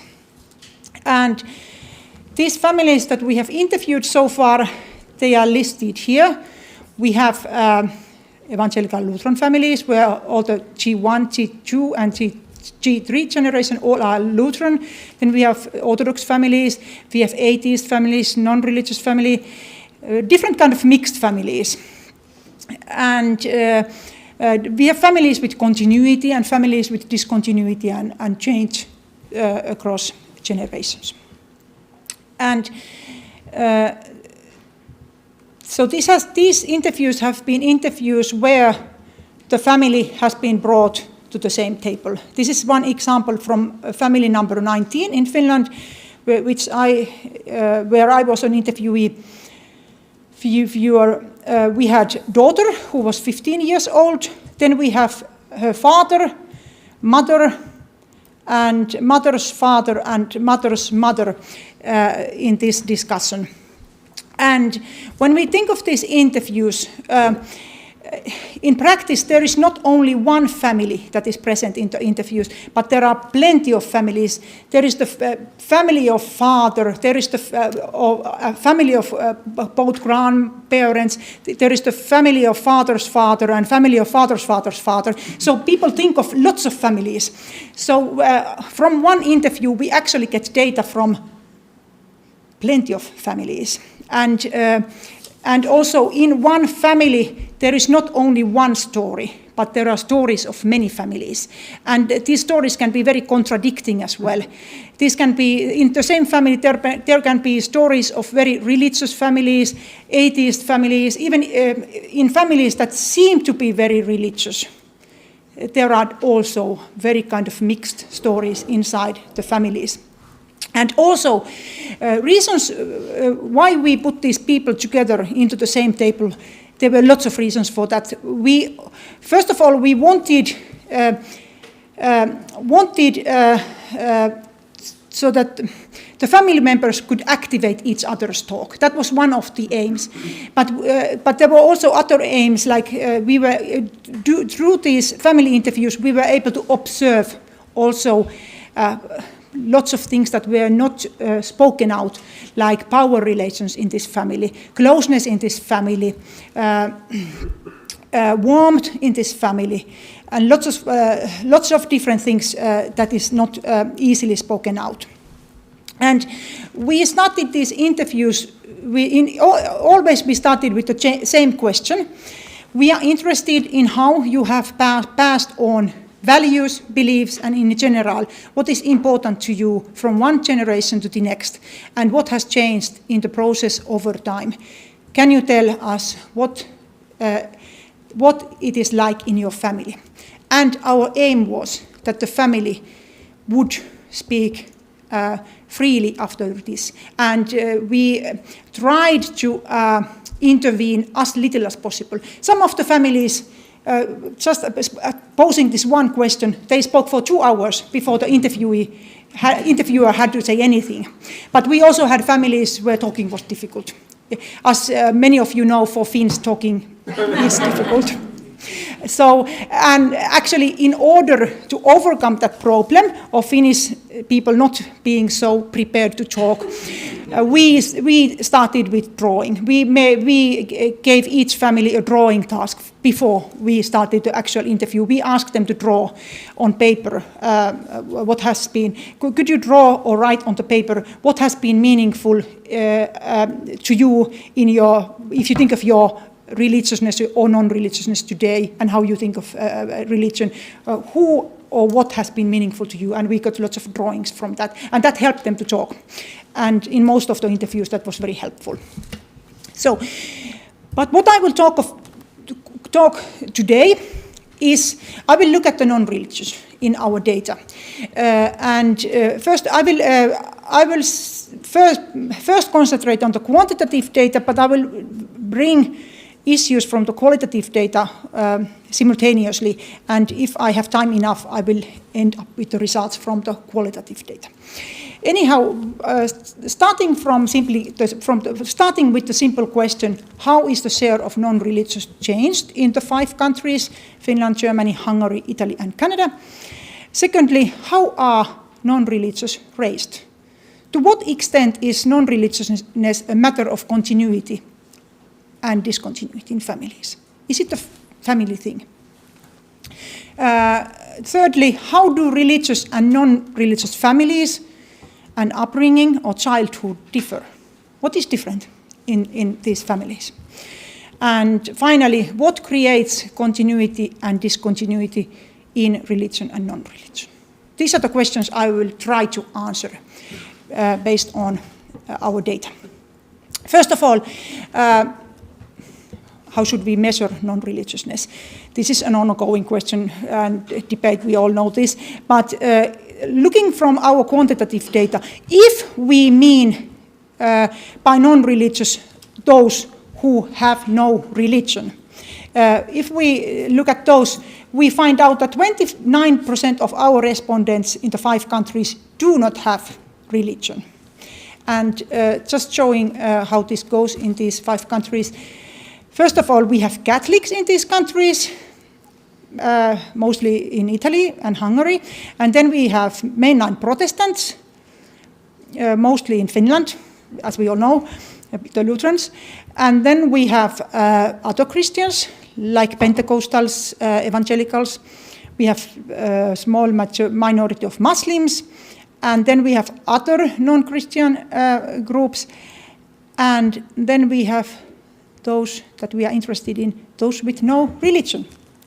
And as you can see that they are, lots of them are in East Germany, former East Germany, 65%, in Germany West 28%, Finland 25%, Hungary 16%, Italy 22%, and Canada 40%. But there are also other ways to measure non-religiousness. If we measure non-religious as those who say that I'm not religious at all, we ask them, how religious would you say you are on scale 1 to 5, where 1 was I'm not religious at all. And if we use these measures, we find out that 28% of the respondents are not religious at all. And if you remember, the last figure was 29. We start to think, well, it seems that these are about the same. And if we look at these in the countries, we will go back to that question in a while. Here is the share of those who say that they are not religious at all in these 5 countries. And then the share of slightly religious, who chose 2, then 3, 4, and finally who are very religious in blue, light blue. So again, Germany East, highest number of those who are non-religious, and least in Italy. But if we put these 2 figures together, are those with no religion the same as those not religious at all? Are they the same? They are actually not the same. So, but to some extent that they are the same. 72% of non-religious at all are also with no religion. So that is how much they are the same. And if we put it the other way around, how many of those with no religion are also not religious at all out of the data? 70% of those with no religion are also not religious at all. So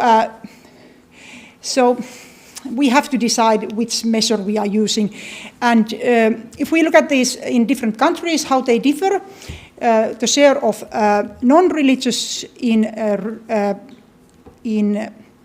is that orange color, and those with no religion in blue in Germany West. Germany East, lot more of those who have no religion than who say that they are not religious at all. In Finland, they are about the same. In Hungary, more of those who are not religious at all than with no religion. So just the opposite than in Germany East. Italy, the numbers are about the same. Canada, again, the numbers are the same. And so the next question before I go to the issue of family or raising issue is the age issue. How do these two categories change with age? How do those with no religion or not religious at all change in different age groups? And first of all, those with no religion in Germany West, Germany East, the young ones on the left and older ones on the right, Finland, Hungary, Italy, Canada. So you can see it's not totally consistent if we compare the countries. Those with no religion have been actually declining in Germany East and very stable in the West, but in Finland, Hungary, Italy and Canada, the share of those with no religion has been increasing among the younger ones. And if we look at the share of not religious at all, the results from Germany West, East, Finland, Hungary, Italy, Canada. Germany East it's a bit complex case, but if you look at the other countries, the share of not religious at all is highest among the younger ones in all of the other countries. But in Germany East, there is hardly no change if we look at the different age groups. But now on, when I talk of people who are non-religious, I'm mainly using this second category, those who regard themselves not religious at all. So those are the ones I'm talking of. So they may have a religion, but they still regard themselves as not religious at all. So they are the ones I'm talking of. So the first question, if we think of where do they come from, how are they raised, is that have non-religious always been non-religious? In the data, 44% of non-religious say that their religiousness is about the same as when they were children, meaning that about this share of the respondents represent continuity. And these respondents are mostly raised in non-religious families. And 54% say that they are less religious today than when they were children, and meaning that over half of the respondents represent discontinuity, and these are either raised in religious or mixed or to some extent religious families. We will look at them more in detail in a while. And 2% of non-religious actually said that they are more religious today than they used to be. So they were even more religious before they are today. And if we look at these categories in our 5 countries, the share of those who are more religious today among the non-religious than they were before, there is a small share of them in all of the countries. The share is lowest in Finland. In Finland, only 1% of non-religious say that they are today more religious than they were when they were children. Second category is I'm less religious today than I used to be. And if you look at East Germany or Hungary, those post-communist countries, there is a fairly low number of those who used to be more religious, but they are less religious today. But in Italy, this is notably high. Very many of the non-religious today in Italy used to be religious. And also in Finland, Canada, and Germany West, the share is more than half of the non-religious used to be more religious before. So they have, for them, non-religiousness is matter of distancing from something. And Then finally, the share of those who say that I'm about the same, my religiousness is about at the same level. It is the same as it used to be when I was a child. Very high in Germany East and Hungary among the non-religious, but very low among non-religious in Italy.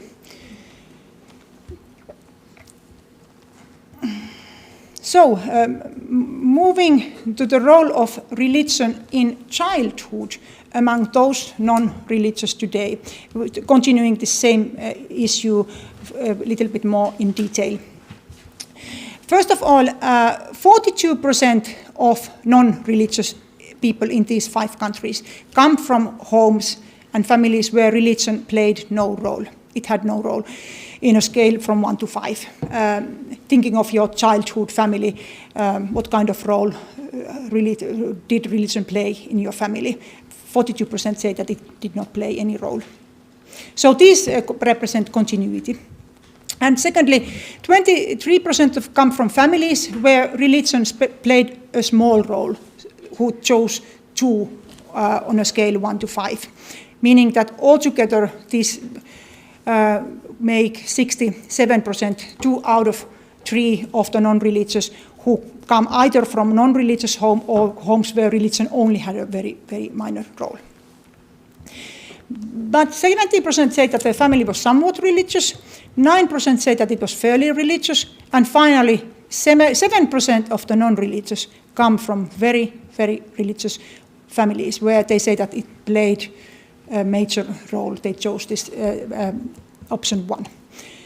And if we look at these 5 groups in our 5 countries,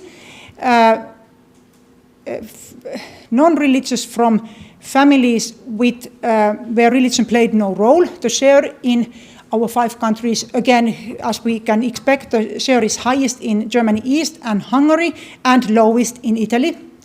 And then on the other end, those who come from homes with religion playing a fairly large role or major role, clearly highest in Italy and Canada. And fairly low in Finland. In Finland, the share of those who come from religious families is fairly low. Only 3% come from very religious families. So if we think of these families, and if we think of continuity and discontinuity among non-religious, on the other end, we have those non-religious who have been raised in non-religious families. So for them, non-religion is a matter of continuity. They are continuing their family tradition. Our family was non-religious, I am non-religious. And in the other end, we have those for whom non-religiousness is a matter of discontinuity. And these are people who have been raised either in religious or mixed families, but for some reason they turn out to be non-religious. And if we look at these different categories, first of all, first category is non-religious parents raising non-religious children. And if you remember, so these are the families who represent religious continuity. These children follow the family pattern of being non-religious. So 42% of non-religious come from these homes where religion had no role. In Finland, it was 41%. And if we put these numbers another way around, if we took all the families where religion had no role at all in childhood, how many of those children turn out non-religious? It's 2 out of 3 turn out non-religious. And if we look at this a little bit more precise and ask if your both parents are non-religious, if the respondents say that when I was a child, both my mother and both my father were non-religious. In these families, 64% turn out non-religious and 3% turn out very religious and 6% fairly religious. So we see that about 1 out of 10 actually choose the other end. And 2 out of 3 stay in the same category as the family. And the second group, when religious families are raising non-religious children. These families are families with clear discontinuity. And out of our non-religious respondents, 7% of non-religious come from families where religion played a major role in childhood. In Finland, it was only 3%. And in addition, those families where religion played a fairly large role, in Finland, 7% of the families are such, and in the data as whole is 9%. So about 15% of non-religious come from either very religious or fairly religious families. And again, if we look at those families where both parents were non-religious, both parents were very religious, what is the outcome? 10% of these children turn out as non-religious. And 40% turned very religious and 26% fairly religious. So this looks quite similar So in both cases, about 1 out of 10 chooses fully the other option. And about 2 out of 3 stays in the family category, either being religious or non-religious. And our third category are mixed parents raising non-religious children. What about in a family where the other parent is totally non-religious and other one is very religious? What happens in those families? And if we look at this, if mother was very religious and father not religious at all, out of these children, 27% turn out not religious at all, and 40% turn out very or fairly religious. But if we put this the other way around, if father is very religious and mother not religious at all, 50% of children turn out not religious at all, and 15% very or fairly religious. So we see that fathers do not do so well, or religious fathers do not do so well compared to religious mothers in these mixed situations.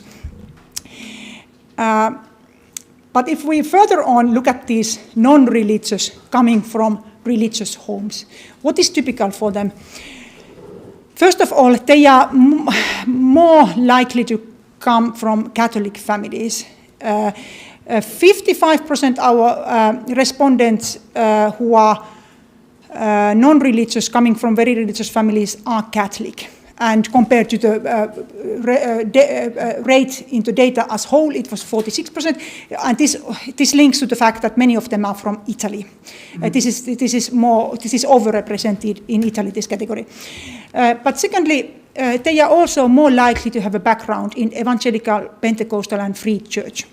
So 11% of our non-religious coming from religious home come from these homes. Compared to 3% in the data as whole. And finally, they are less likely Protestant mainline people. And just one example from one of our interviewees in family number 5. This was a grandfather, G1 member. My parents were revivalist Christian, very fanatic in their religiousness. Passing on tradition was very important to them. It's very difficult for me to even talk of this. He held his hands like this almost throughout the first hour of the interview because it was so difficult to talk of this topic. I deeply wished that this stop that has taken place in religiousness in me will remain in our family, that this tradition will not be passed on, but my children can mold their own traditions and not according to my wish, but according to their own choice. I remember when I was a student that, wait a moment, the Christian tradition that was in me, I found out it didn't answer all my questions at all. It didn't answer my questions at all. There was only a bunch of ready-given answers that did not answer my questions. Then my own answer started to distance from those ready-given answers. his grandfather tells about this sort of his distancing process from his religious family. If we look at the age issue of non-religious, how are they raised in non-religious or religious families in different age groups? There is a slight increase in the share of non-religious coming from non-religious homes, meaning that non-religiousness is increasingly a continuity. But this increase, if we look at the data set as a whole, it's not very clear. In the oldest age group, 36% of non-religious come from non-religious homes, and among the youngest ones, it's 46%. In Finland, this difference is more visible. Among the young ones in Finland, 48% come from non-religious families compared to 30% among the older ones. So in Finland, non-religiousness is increasingly a matter of continuity more clearly than in the data set as a whole. On the other hand, younger non-religious come less often from homes where religion played a role. So they are less often coming from religious families. So non-religiousness is nowadays less often a major step away from home tradition. It used to be like that more before. So among the oldest, 20% come from religious homes, and among the oldest it's 10%. And in Finland these figures are from 14% to 6% that they have declined. Religious background is most typical in Italy. That became clear already earlier. And then if we look at the influence of family, how do our respondents regard the importance of their own family for their religiousness or non-religiousness? So to what extent do the non-religious regard their parents as meaningful in shaping their non-religiousness? This is the question. And we asked our respondents, how important were the following people for making you a religious or non-religious person? Today we had parents and grandparents, siblings, religious professionals, teachers, and so on. But I will just shortly look at the parents. How important were the parents in our 5 countries? In the top we have father in 5 countries, and on the end mother. How important was mother for making me religious or non-religious? How important was that for those who nowadays regard themselves as very religious? This is the percentage of those who regard their mother or father in the below as very meaningful for me. My mother and my father and mother was very meaningful for my religiousness among those who turn out very religious. And among the non-religious, the share is very clearly lower. So meaning that religiousness is much more a family matter than non-religiousness. Non-religious regard the role of parents notably lower, and the same applies for grandparents, friends, spouse, religious leader, whomever we asked. Meaning that non-religiousness non-religious people tend to highlight their own choice in their religiousness. And furthermore, how do religious and non-religious families differ? What are the differences between these families? What can we find out? First, if we look at closeness in families and religiousness, how do religious families and non-religious families differ in terms of closeness? How warm was the relationship? How close did the family members feel to each other? Basic result is that religious families tend to be more close than non-religious families. Just some examples.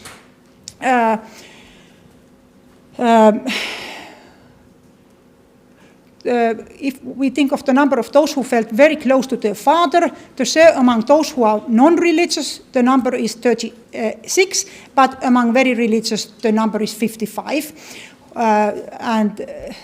Regarding mother, 60% of the non-religious felt that they had a very close relationship to their mother compared to 75% of very religious. and also mother's mother or other grandparents, the difference was about the same, 30% compared to 49%. This is the basic difference. So that in general, religious families, the family relations are closer. And also religious families tend to talk more with each other of important issues, and especially, of course, of religion.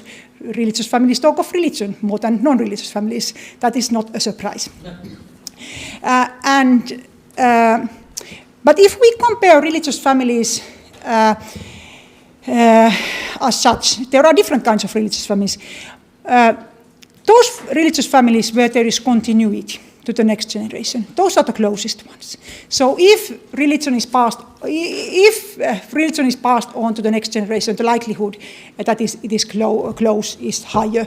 Or just to put it around, the likelihood for religion being passed to the next generation is very much linked to the closeness of family. If the family is not close, the likelihood of religion passed on is low.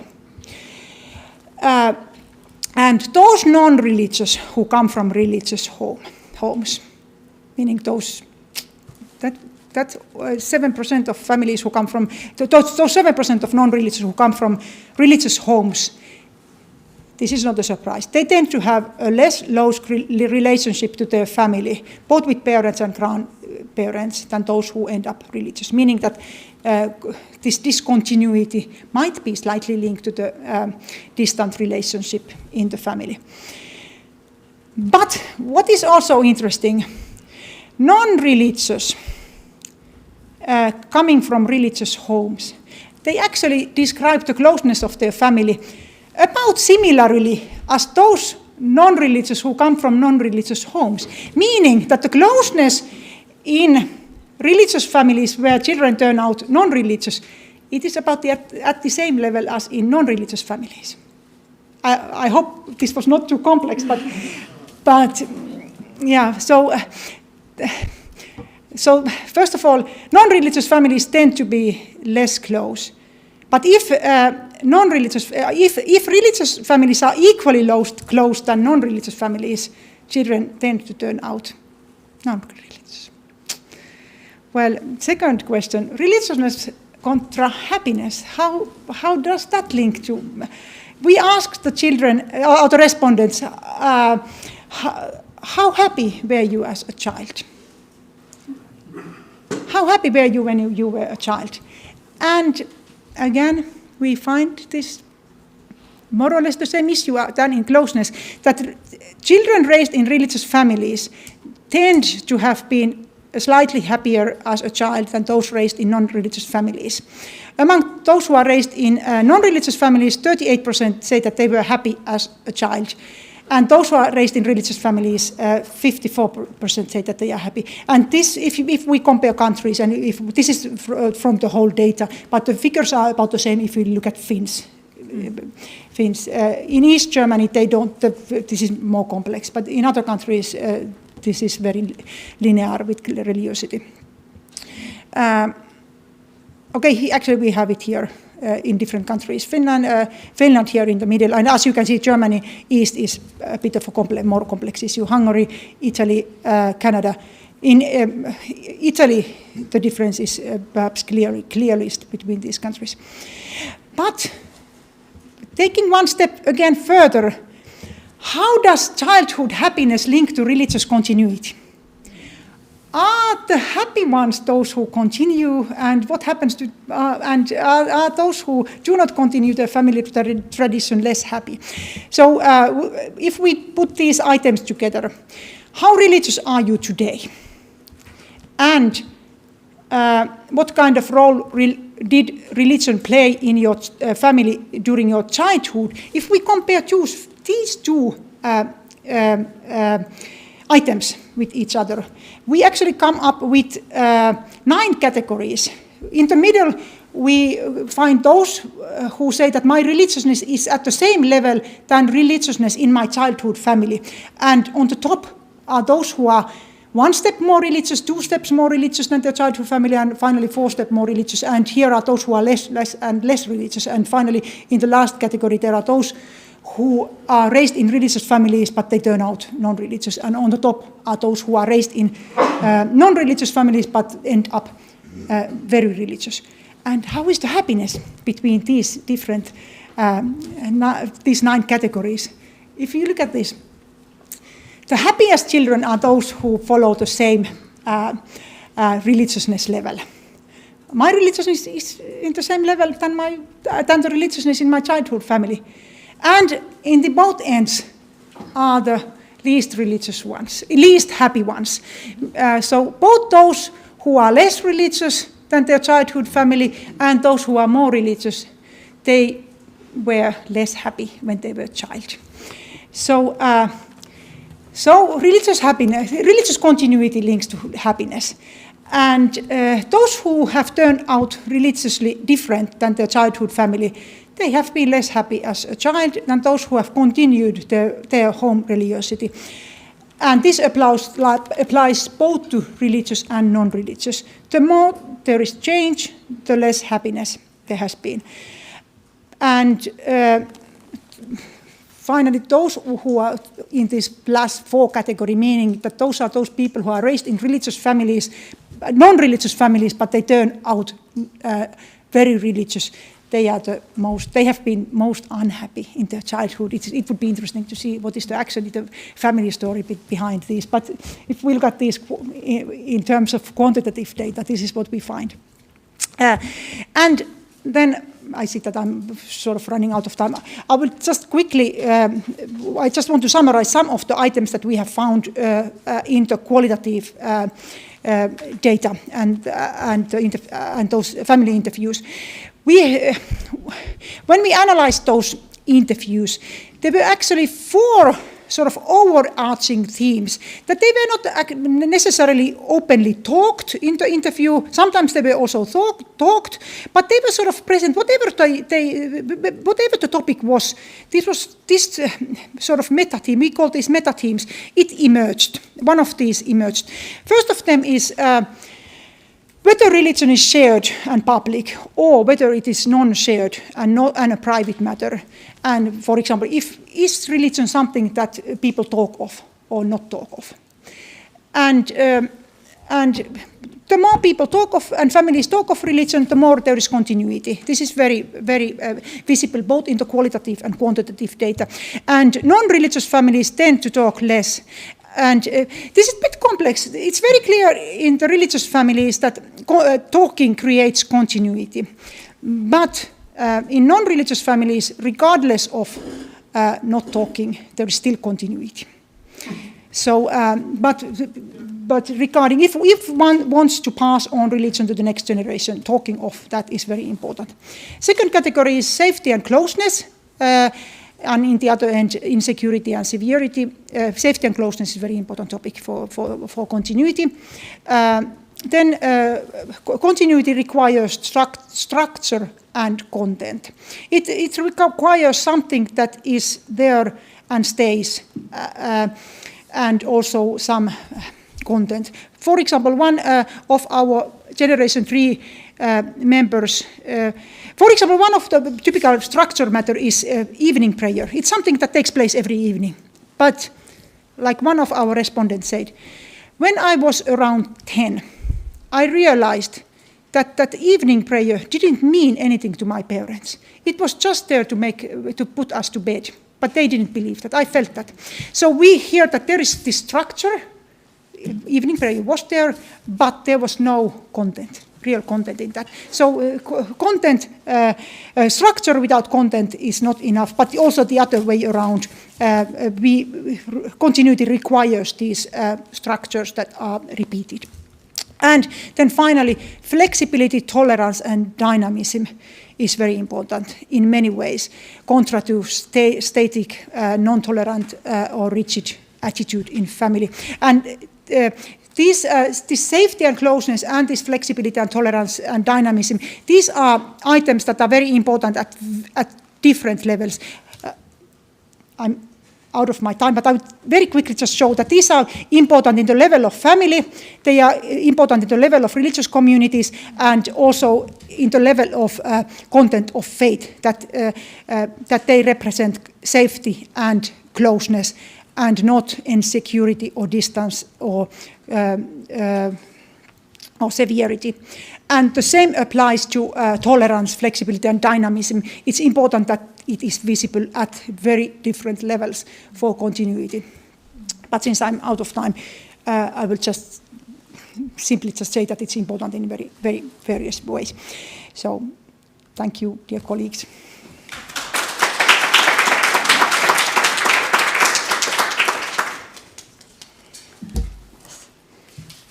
Thank you very much, Kati, for a very comprehensive talk. I imagine that we will do it like this, that we'll take the second keynote talk now, and then you will have to save your comments and questions for after that, because we will still have a half an hour about for discussion.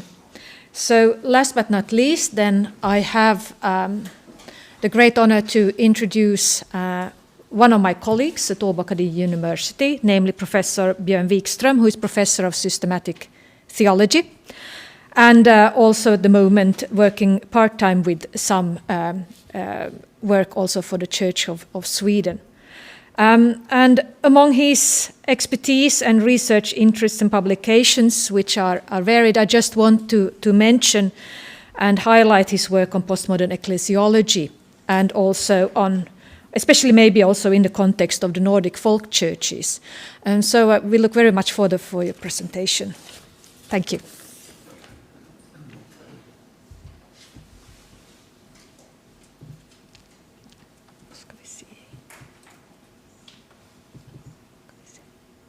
Let's see. No, yeah. Den här. So, thank you, Pamela, and thank you for the invitation. And as Pamela already said, you should probably write down your questions to Kati, because the topic I've been asked to talk about is rather looking at this religious change from the other perspective. She has looked at the individuals and the families. I've been asked to look at it from the perspective of churches, denominations. Who do they react to social and legal changes? And I could also say that I have been, as I have been a bishop in the Lutheran Church for 10 years, I've been a frequent visitor in this house, where I've been sitting in boards and bishop conferences and so on, discussing topics related to the question, how should the Lutheran Church of Finland adapt to changes in society, in religiosity, in the legal and financial circumstances where we are operating, and also changes in the climate. So I should know something about that, but I'm not sure.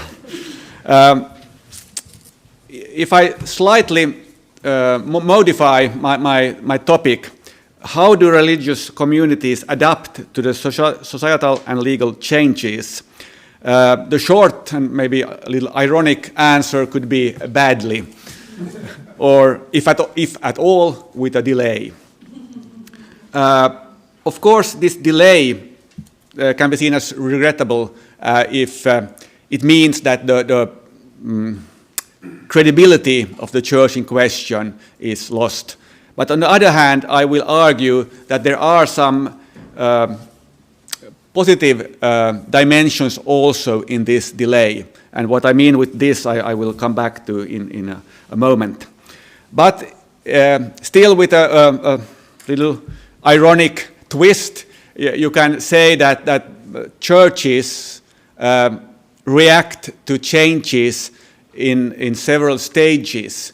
The first phase might be a denial, this is no problem among us. We have no problem with equality between sexes. We have no problems with homosexuality. We have no homosexuals at all in our church or in our movement, and so on. And then follows a step with opposition. This is something against the will of God. This is something against how it should be in a Christian community.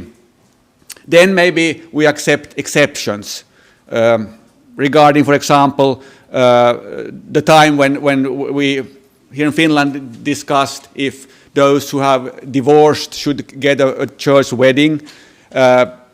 Okay, maybe the part that was left could get it, and so on. And maybe there was also a way of handling the issue. There was created two different forms for the wedding, where one of these was for those who had divorced before, and so on, sort of wedding A and wedding B, and then they were taken away, and it was accepted. And at some stage, this change also got a theological motivation. Actually, this is what we have talked about all the time, or more or less, because very seldom there is a very clear message that now we have changed our theology. It's mostly done in the silent, and when we look at it afterwards, we notice we have actually changed our theology, but it was never expressed very much. And then, which is also, of course, important, often changes in the ecclesiastical praxis precede the theological elaborations. This was very much the case concerning these weddings of people who had divorced before. Actually, the praxis went before any formal decisions in the church, and then it was sort of too late to have any other vision about it. And we'll see here in Finland something of the same is maybe happening also concerning church wedding of same-sex couples, where certain pastors do it and hope that this way will force the church to make also an official decision in the same direction. We'll see. One reason why these kinds of discussions have to take place and need time is that in most questions in these kinds in most of these questions, there are resources in the Bible that can be used for very opposite solutions. So you have to decide which text you give more weight to than the other. And when we consider the question about the relationship between church and the state, or church and legislation, of course, a very good example is, on the one hand, Paul, who is in his letters, says that Christians should be obedient to the authorities, or Jesus' words about give to the emperor what belongs to the emperor and to God what belongs to God. But then, on the other hand, we have also the text that you should obey God more than humans, and that is the Protestant maxim, which gives you a free card to oppose any authority if you want to, and you usually won't. But my perspective is, on the one hand, as I said, a former bishop, now a professor in systematic theology, and I've been very much involved in hermeneutics. And I think that a living transmission of faith and values requires translation and interpretation. And this is certainly the case when the church is challenged by changes in society. And as different groups in a church usually adapt in different ways, or some of them maybe don't adapt at all. They simply oppose the changes. This means that when a church or denomination has to handle changes, it also, on the one hand, requires a theological reconsideration, which needs time, and here I come back to this delay. And it needs time, especially if the decision will be a decision that is felt to be legitimate in the church. It's the church, a decision made by the church on the grounds of its own confession and on the ground of the Bible, and not something that is forced upon it from, let's say, politicians or the society around. It needs time, but at the same time it also creates tensions between different groups, as I said, because the adoption is considered very differently by different groups, which means I'm not maybe speaking here so much about non-religious, but maybe the challenge that follows from these changes. How should we react? How should we meet those who are religious others? And of course, the non-religious people are also religious others in some way. If you look at this adoption process, it's maybe too easy to take example as the Amish people or other groups who very clearly express by their ways of living and their ways of how they clothe themselves that they belong to a certain group, and they also want to preserve very much of the life they lived when the movement sort of started, and this has a very strong symbolic power. As I said, the Amish people is maybe one of the most clear examples of this. But of course also these Orthodox Jews, some of them who used the Borsalino hats that was worn by Italian gentlemen in New York in the 1930s, or those fur hats who were worn by the aristocracy in Poland at a certain time when these movements started. Sort of identity markers that are important. And also, even they maybe not admit it, shows that they accept changes up till a certain stage in human history, but there they want to sort of close the development and keep it as it was. Of course, usually they have to accept changes in certain areas, but still want to keep it. We have other examples who maybe are not that extreme. The pietist movement here in Finland, the so-called körtit, they want to use these dresses that were during festivities and their gatherings, the dresses that were common at the time when this movement started in the 19th century. They are not conservative in many other regards, but this is still a sign of this is where we come from, this is us. And another example, another revival movement here in Finland, the so-called, I don't know what is in England, a prayer movement or something like that, who uses only old translations of the Bible and old liturgies. And on the right hand here we have a notice from last year where they say that this is confession and Eucharist according to the old liturgy in that and that church. So still, you accept changes up to a certain level, but then you have to try to cut the development.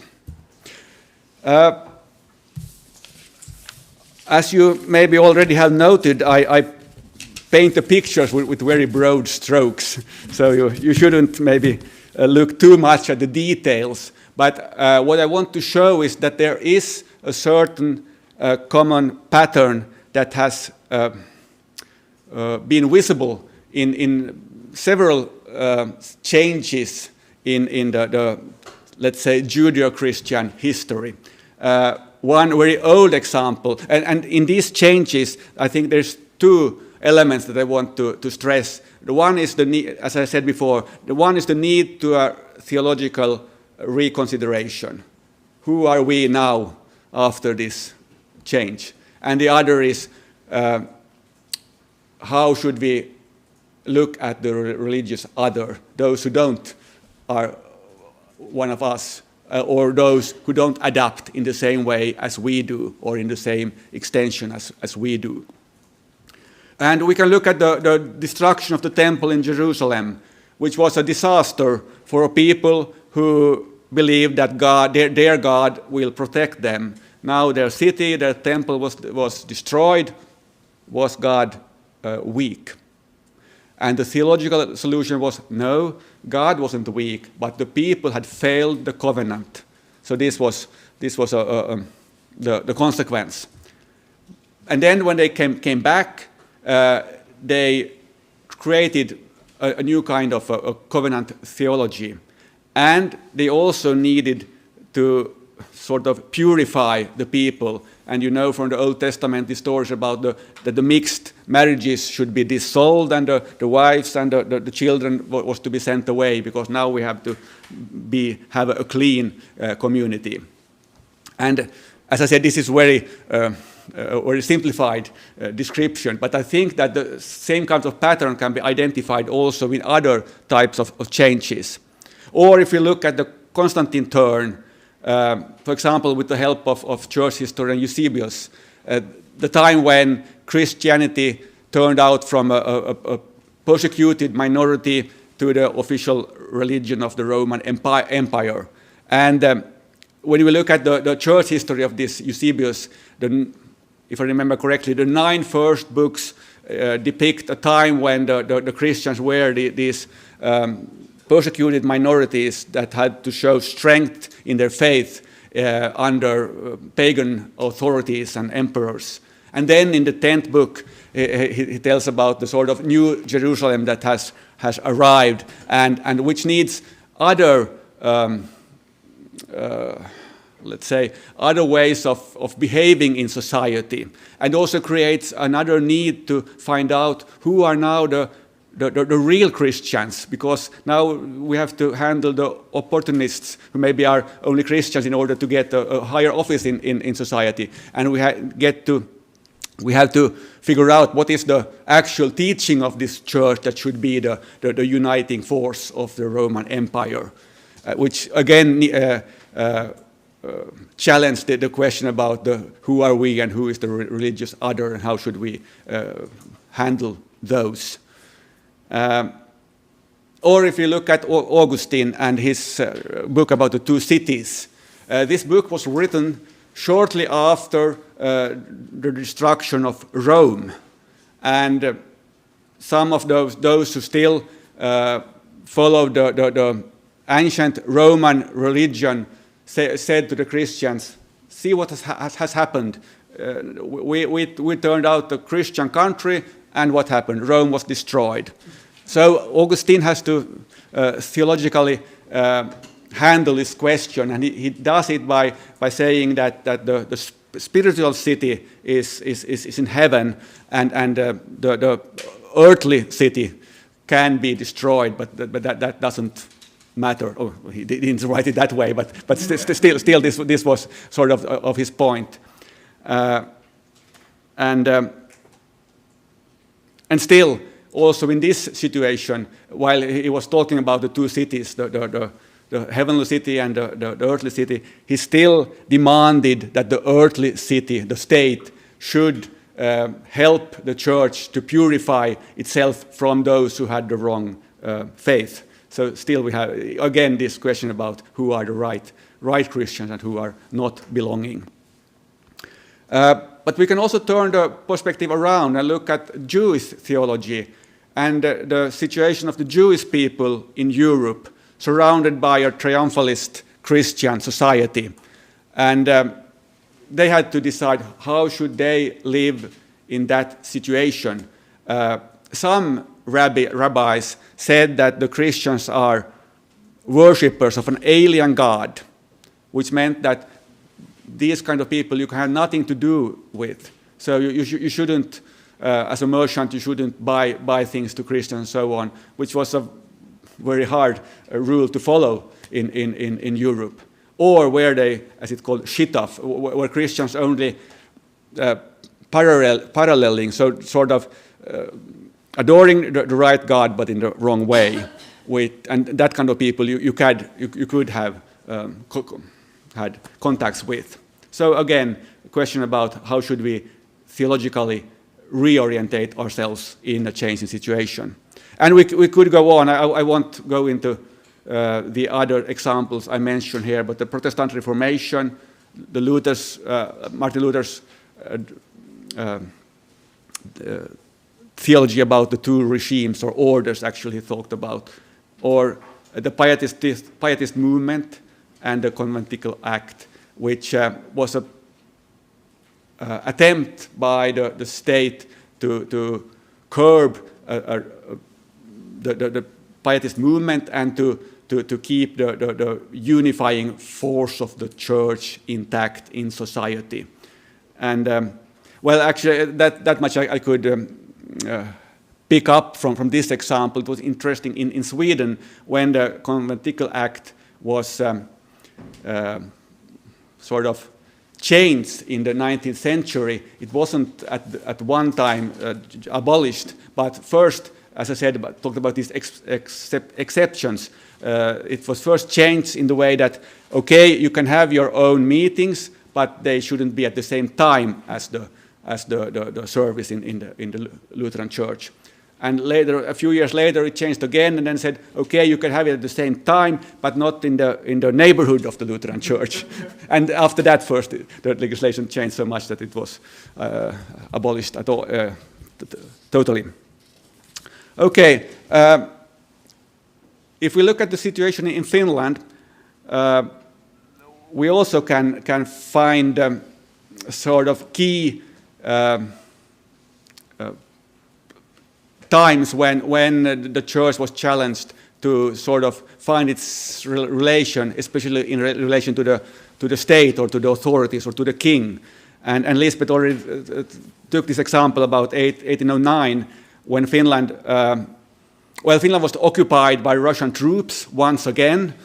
Sweden usually went to war in Finland at that time, those years.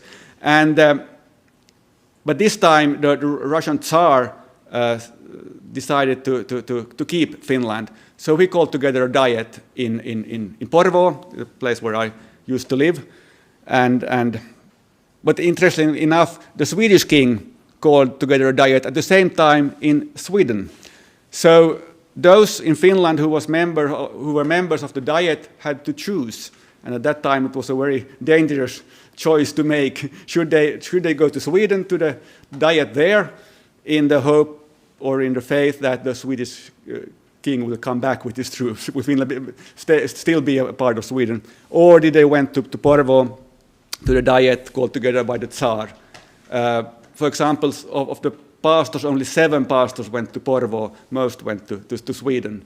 But still, this was a key moment for the church, also in that sense that it was a choice between a Lutheran king in Sweden and the Orthodox Tsar in Russia. And the bishop Jakob Tengström, who was bishop in Turku, he made the decision that it will be better for Finland to be part of Russia. He was very hardly criticized for this. Actually, he didn't dare to visit congregations after that, especially not on the western coast where people were very close to Sweden. I think he actually visited one congregation during 15 years as bishop after this this diet. So it was very extremely tensional. There were extreme tensions at that time.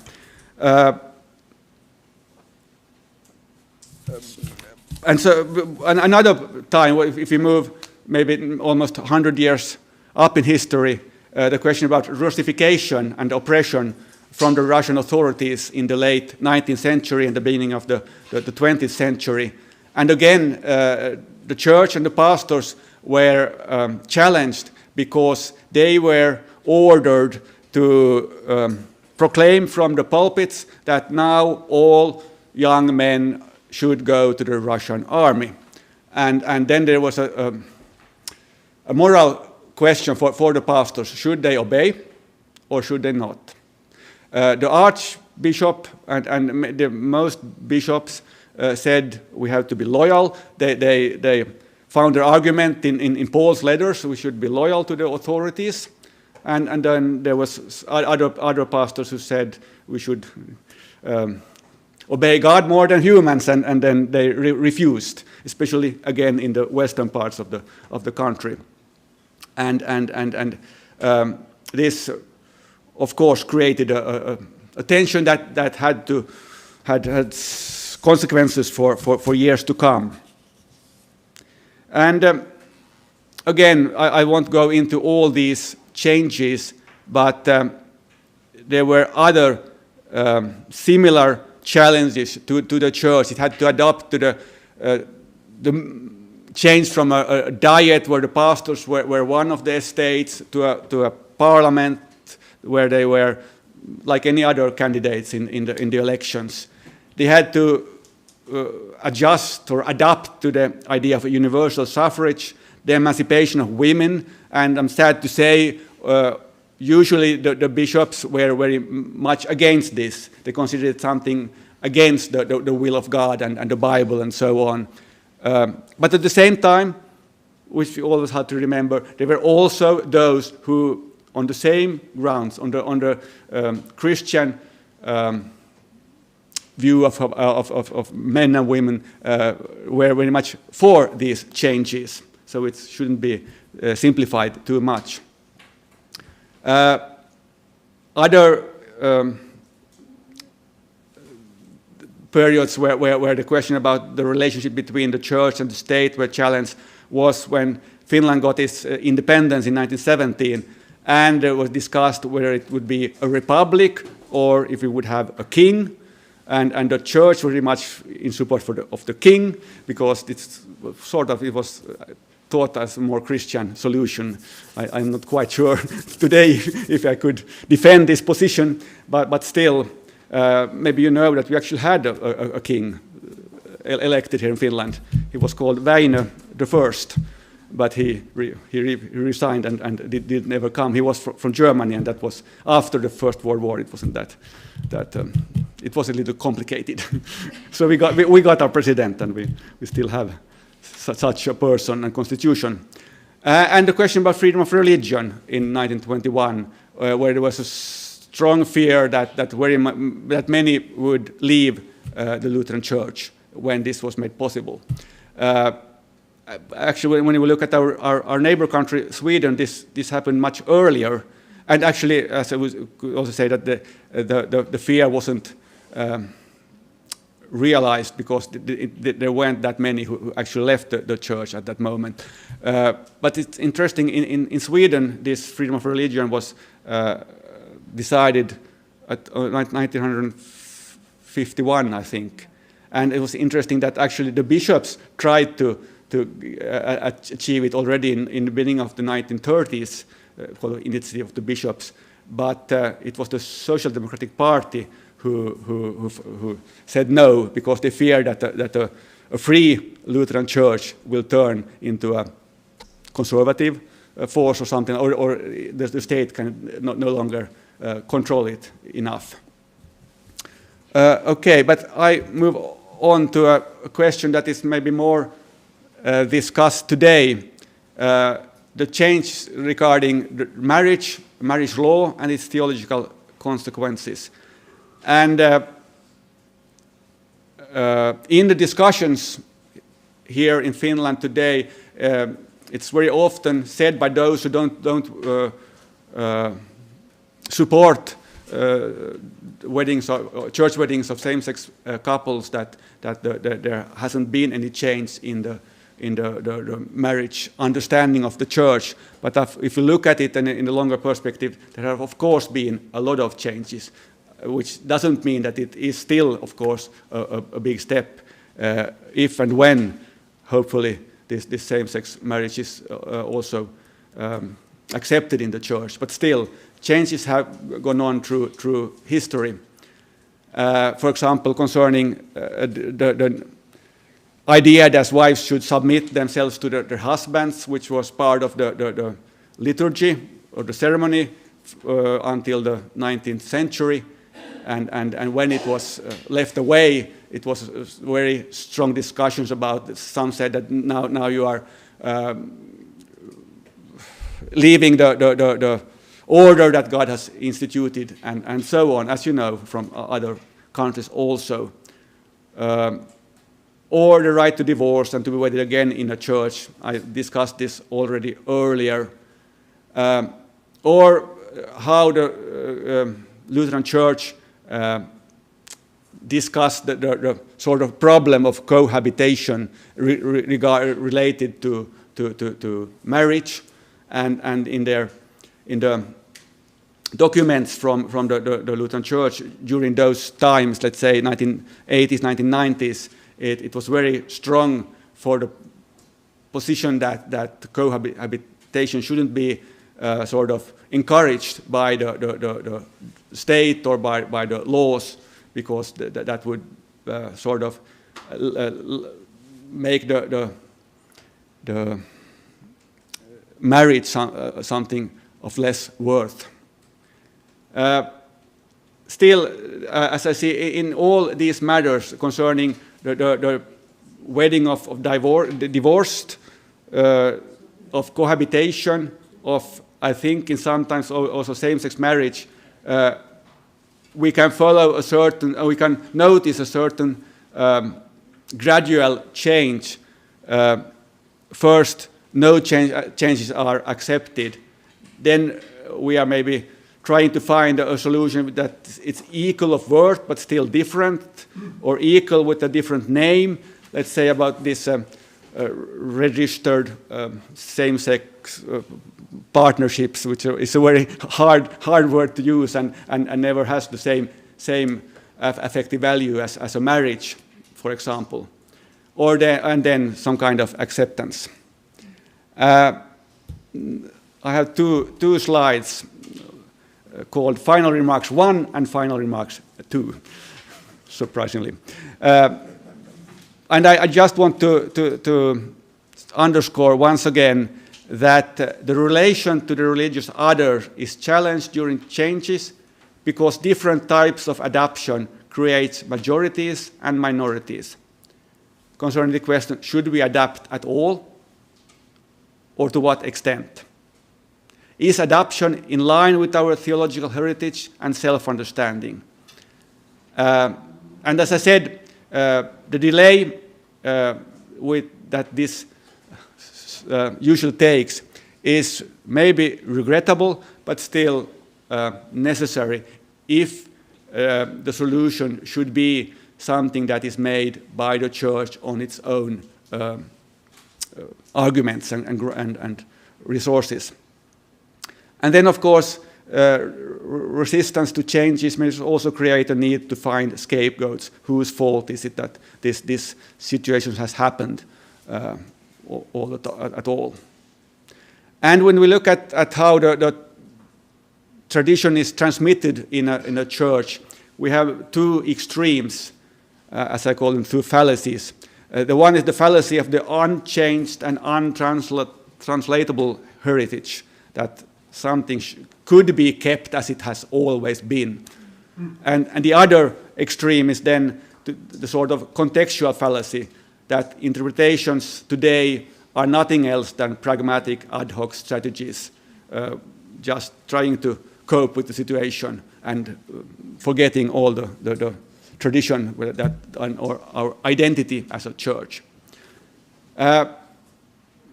Some remarks still. Is the Christian message of radical equality in the long run possible to limit to the spiritual sphere? For I think this is one of the main topics when we discuss how churches have reacted to changes.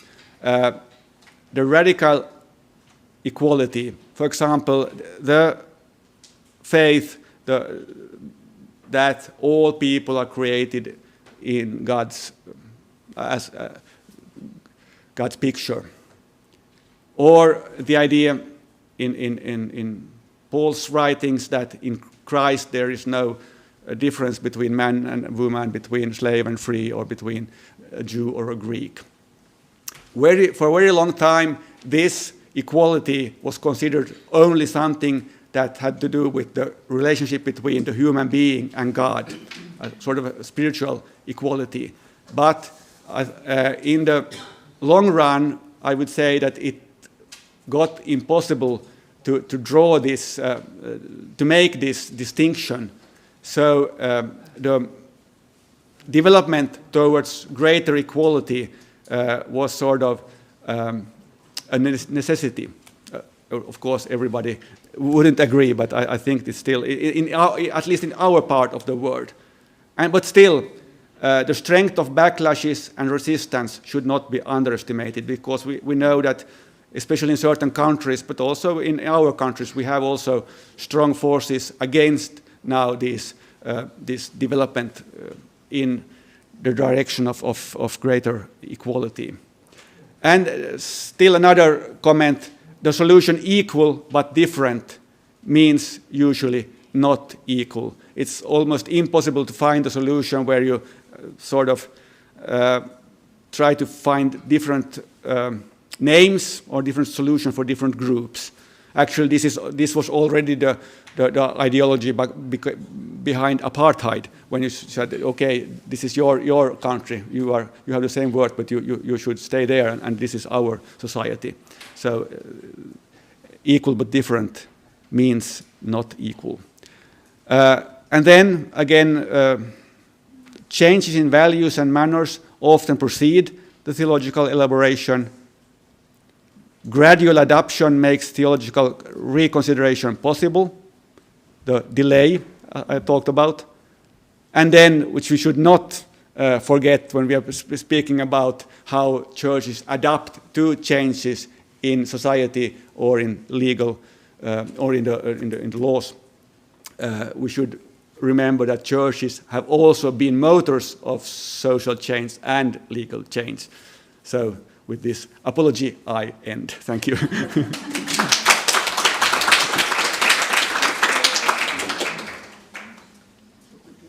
Excellent. Maybe shall we all try to stand up here and not cover the camera, which I learned that I did partly earlier on. Very well. I hope you have. Okay, Lisbeth was a start.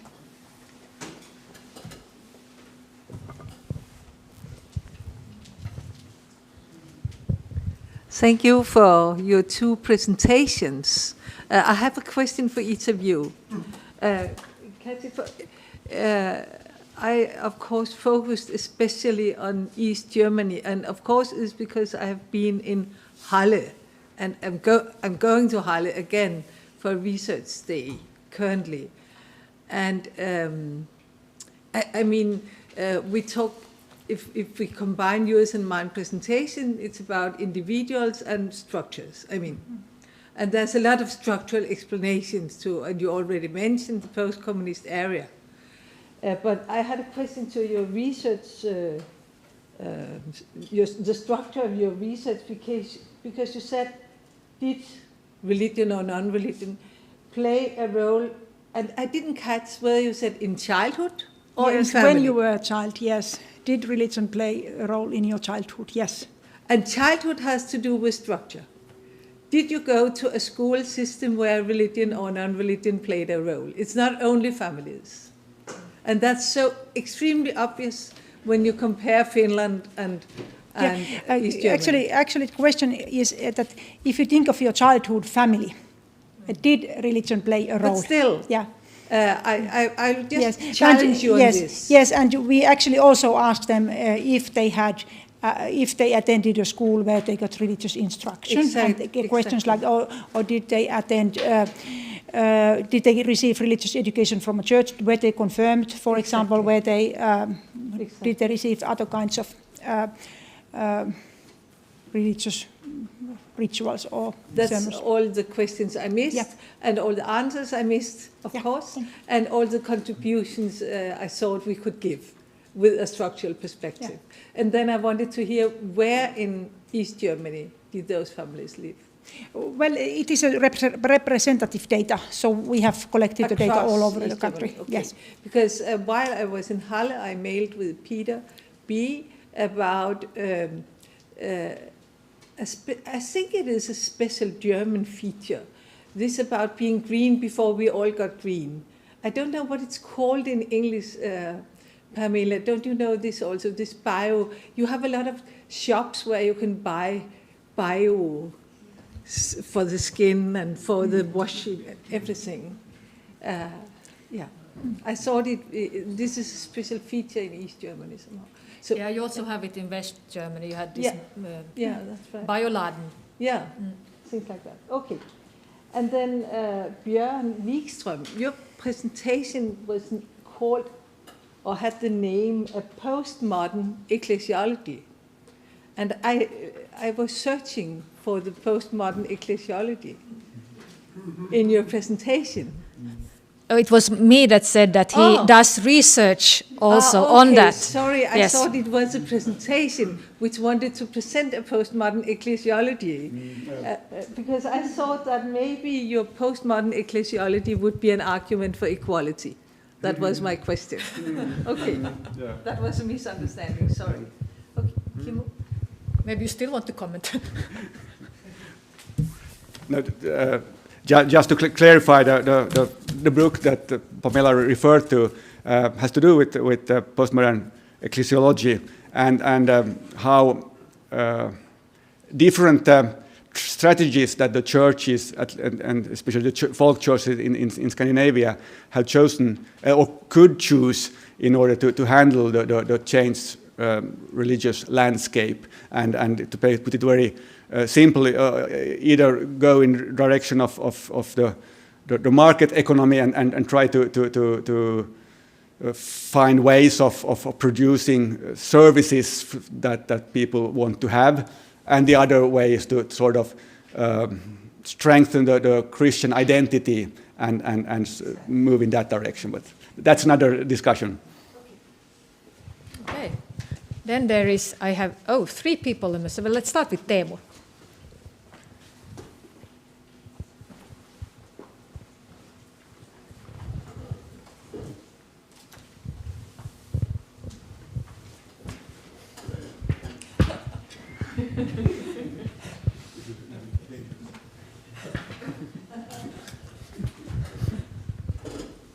My questions go to Kati.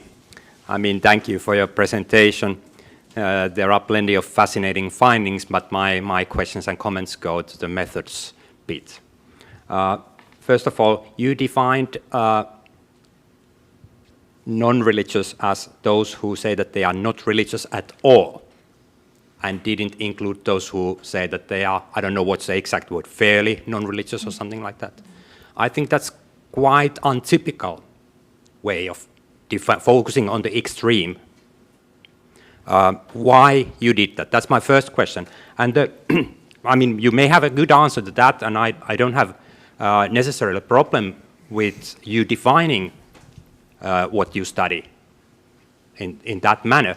But then, at the early part of your paper, you compared those who are very non-religious to those who are very or fairly religious. So you are not comparing like and like.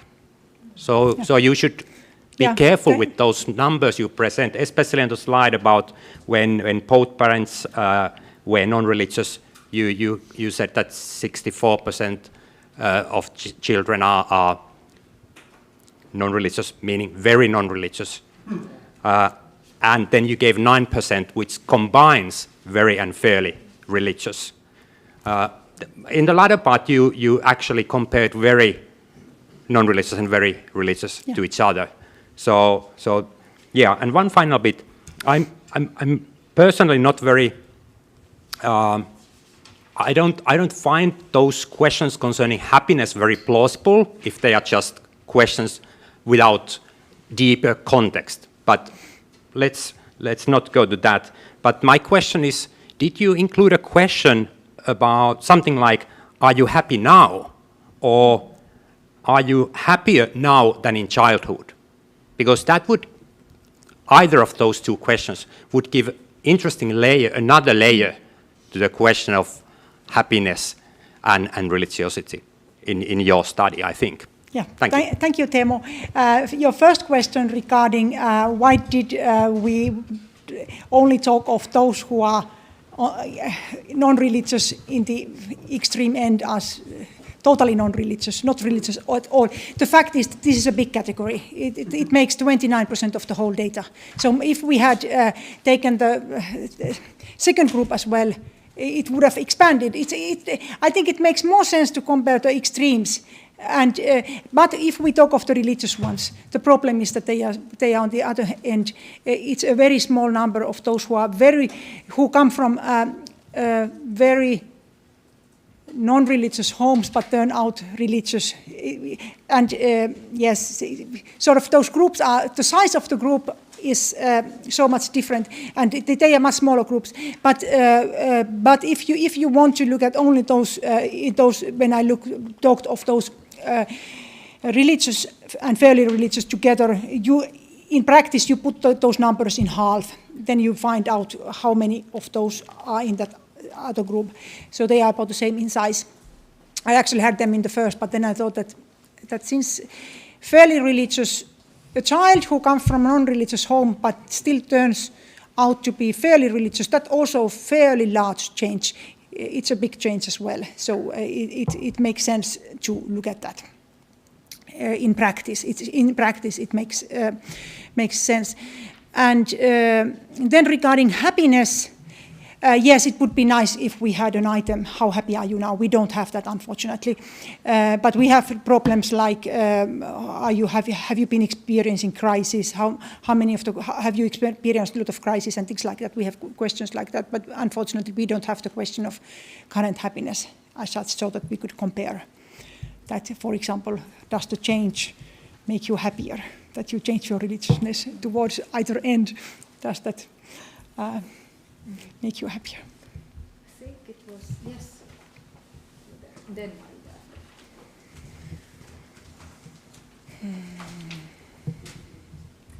Great, thank you so much for your presentations. They're very inspiring, both of you, and I have questions for both. So first of all, Kati, wonderful study, wonderful material. And I was wondering also actually the thing about happiness. And how much happiness in childhood, and also sort of the discontinuity between religious and non-religious families and religious and non-religious individuals today.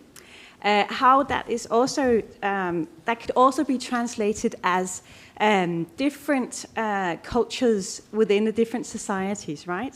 So when you look at East Germany and you see, okay, so actually transmission between non-religious families to non-religious individuals, they're actually just as happy, more or less. Yeah. So, and that's also a question of having a history of secularity within a society. Mm. So how much is sort of the discontinuity, you can say, when you say, so religious families produce more happy children, or sort of the continuity thing. How much is that also a question of the societal structure around being religious or non-religious? So if you have a society that is very secular and has been so for a very long time, then you probably have more continuity within the families and also more happiness. So how much is sort of the non-religious a sort of a new identity, you can say, and therefore you're maybe a bit more unhappy. Yeah, yeah. I actually thought of those same issues. That, for example, if you live in East Germany, where the other ones are also non-religious, you don't have to be different when you are non-religious, exactly. And therefore it doesn't make you unhappy to be non-religious because the other ones are like that as well.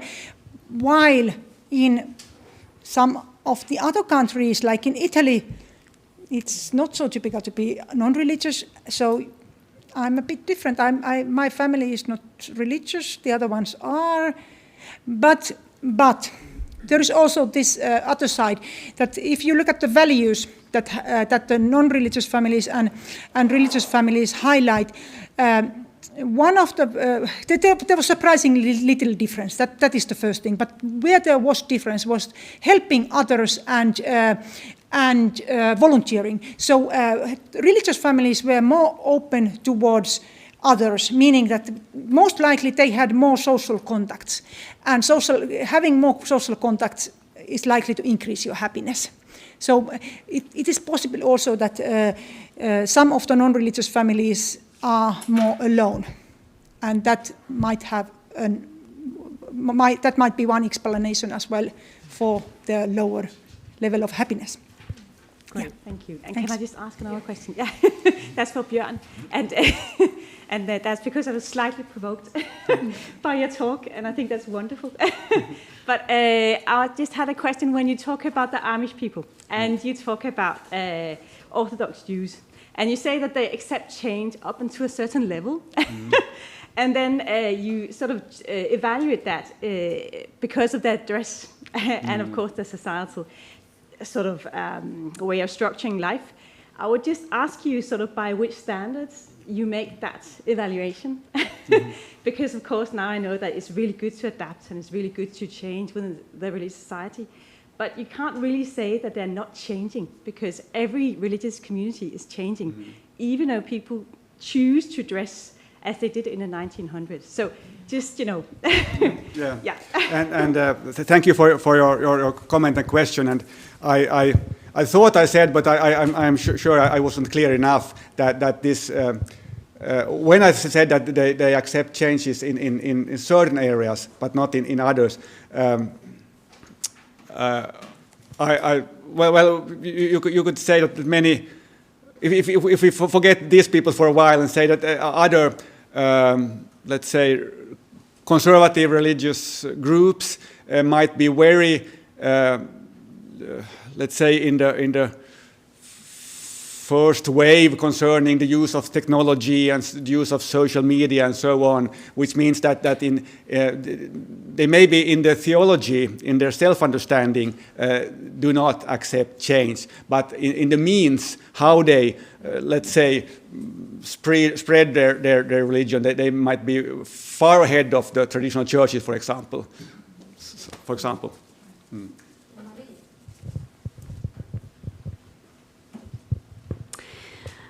I have a question for Kati. You're not very surprised, probably, but I was given what we are going to talk about partly tomorrow. I was interested just to hear something more about the interview data from Finland with regards to the transmission of non-religion. And I'm interested in your impressions. I understand that you are right in the middle of analysis and so on, but could you just say something about, I mean, given that you have asked quite open questions regarding the transmissions of beliefs and values and so on, what are your impressions of how non-religion is transmitted from one generation to the next in Finland? Well, in the other end, we have that issue that in some of the non-religious families, these issues are not discussed at all. It's sort of a topic that is absent. So are we transmitting then when it's not there? We are actually also transmitting by not bringing it there at all. But on the other hand, there are those non-religious families or atheist families where religion is discussed a lot, and it's very openly there. And for example, where that grandfather whose comment I showed to you, it was, for example, a family where religion was very, very openly discussed, and also they had children who wanted to go to confirmation camp. They would have wanted to be confirmed, but they ended up going to Prometheus camp. They didn't go to they went to this humanist camp. What could I say? Well, it seems that in a way, in terms of numbers, it seems to be successful because non-religiousness seems to be passed on to the next generation very well. 2 out of 3 living in non-religious families turn out non-religious. While we have to put 2 categories together in the religious side, like Teemu brought up, that we have to put those fairly religious and very religious together in order to make the religious ones to sort of succeed the same way. So they succeed about half as the non-religious ones. But let's put it that way. It seems that in order for religion to be transmitted, it requires lots of things around that the plausibility structures in general are so low that the society doesn't support religiousness and religious transmission nowadays. So in order for religion to be transmitted, lots of things have to take place. But for non-religion to be transmitted, it seemed to be successful also in those cases where religion would not be successful if the situation was similar. That it's not discussed, family relations are not so close, people are fairly distant to each other, but still they succeed. But in religious families, it seems that everything must be in order and in place so that it is successful.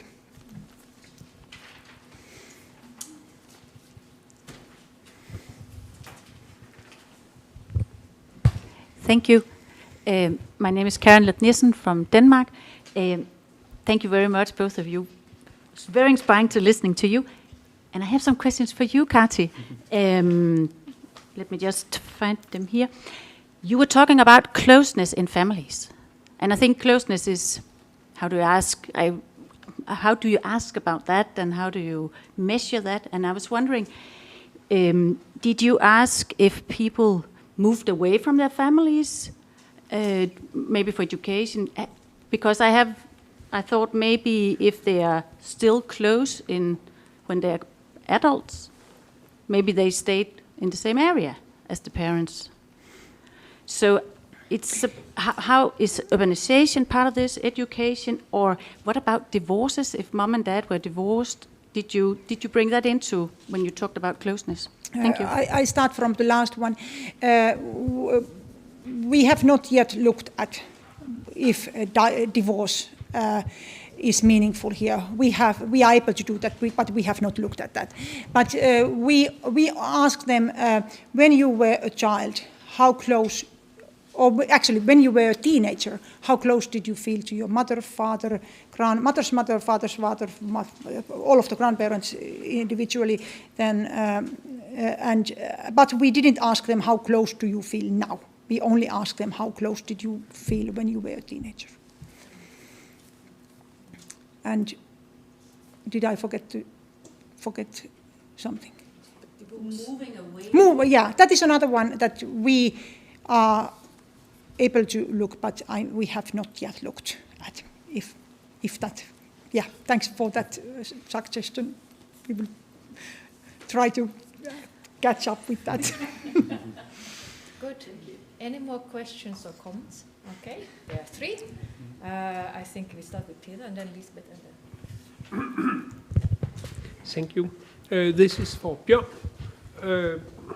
Now you are not talking on a post or towards a postmodern ecclesiology, but the theme throughout your presentation was that when something comes in society, step by step, it seemed to be accepted within the church or within mainline church.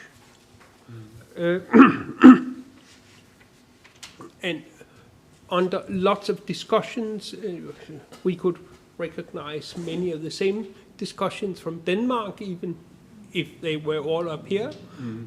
So I am thinking, is it carrying a message for the church, or is it carrying something except the description? Thank you for the question. when I said that this delay that I talked for and the need for a truthful reconsideration of the theology, and I'm glad that you asked it. Does this mean that the church always adapts and should adapt? Because that's of course not my point of view, and I'm very glad that you said it, because of course there are changes in society that we should not adapt to. But maybe my main point was that in order that the decision finally made should be legitimate in the eyes of the members of the church, it is better if, of course now the situation in Denmark is quite different, but I thought from the Finnish context, it's better if the church synod makes this decision after years of struggling and fighting, then the decision comes from, let's say, from the parliament above, and now you just have to adjust to this, and it has very much to do with finding theological arguments for the change, or if we end up in the other position not to accept a certain change in society, we also have theological arguments for that. Thank you.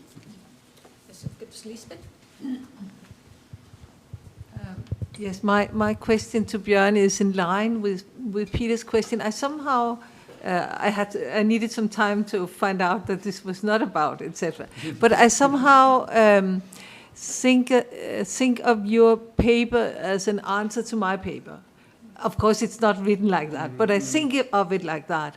That is, I tried to discuss authority over and within the church, collectively, and also whether or not there's an authority over the individuals, or whether or not the individuals can perform as they wish within a religious group. And I don't know whether this is bound to majority-minority, Peter. I'm not sure about that. Because, I mean, if we take Orthodox churches just as an example, and it's not an, it's just to pick an example. It's a good example here, as far as I can see. Orthodox churches have a legal structure which is old, simply old. And they use not only a couple of years like the Scandinavian Lutheran churches, they use a couple of centuries to change or something like that. So even though they are majority churches in their countries, the national Orthodox churches.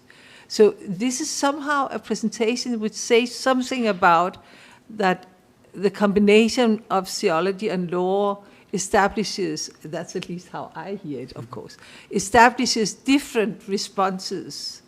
Also, I mean, the aim is, as you reflected on, Astrid, it establishes different responses, this combination of internal law and internal authority and internal ideology, if I may, establishes different answers, responses to the changes in society. So I thought of it as a, if I did it this way, you did it this way. You also need to take theology into account somehow. Yeah. And I totally agree, and it wasn't a question. I just agreed to the comment. But if we just think a little bit further, it's quite interesting how the situation and also the legislation in the Lutheran Church and in the Orthodox Church are sort of brought into discussion in the public sphere in quite different ways, because nobody is questioning that the Orthodox Church still don't have female pastors, don't have same-sex marriages, so on. But the pressure on the Lutheran Church is very strong on these issues. Okay, and then there was a comment or question from the front here. Yeah, so my question is also for you, Kati, for your very interesting data. So I was just wondering whether you asked the respondents about their religiosity before you asked them whether they felt happy as children or not. Because there's been so much research into how people who are religious feel obligated or have this kind of positivity bias towards describing themselves as more happy and mentally fit and physically fit. So I was just wondering whether there was kind of demand characteristics at play there. Yeah, thank you. That is a good question. We actually started with questions like, how happy did you feel? We actually started with general questions, how important are the following things to you, like equality between people of different social class and animal protection issues, so very general questions. And then after those questions, we asked, how happy were you as a child? And then we asked about with whom did they live when they were children, and then we asked how close did they feel to their family, and then we asked about the family's religiousness, and then only until the end we asked them how religious are you, and how religious were you when you were a child. So we ended up with the person and her or his religiousness, and exactly for that reason, that was behind your question. Yeah. Thank you. Nice. Yeah. Good. We'll slowly start to wrap up. We have been a long and interesting afternoon. If there is still someone who would like to say something, add something. Otherwise, I want us to thank these two speakers and the other two speakers, one who is sitting now on a plane. And then after that, I'll give the word over to Peter. So thank you very much. Thank you.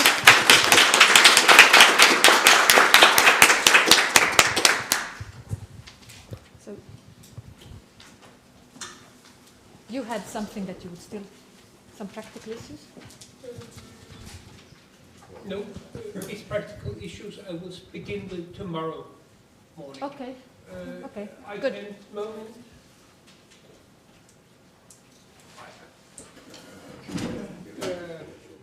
Because you asked me before to say.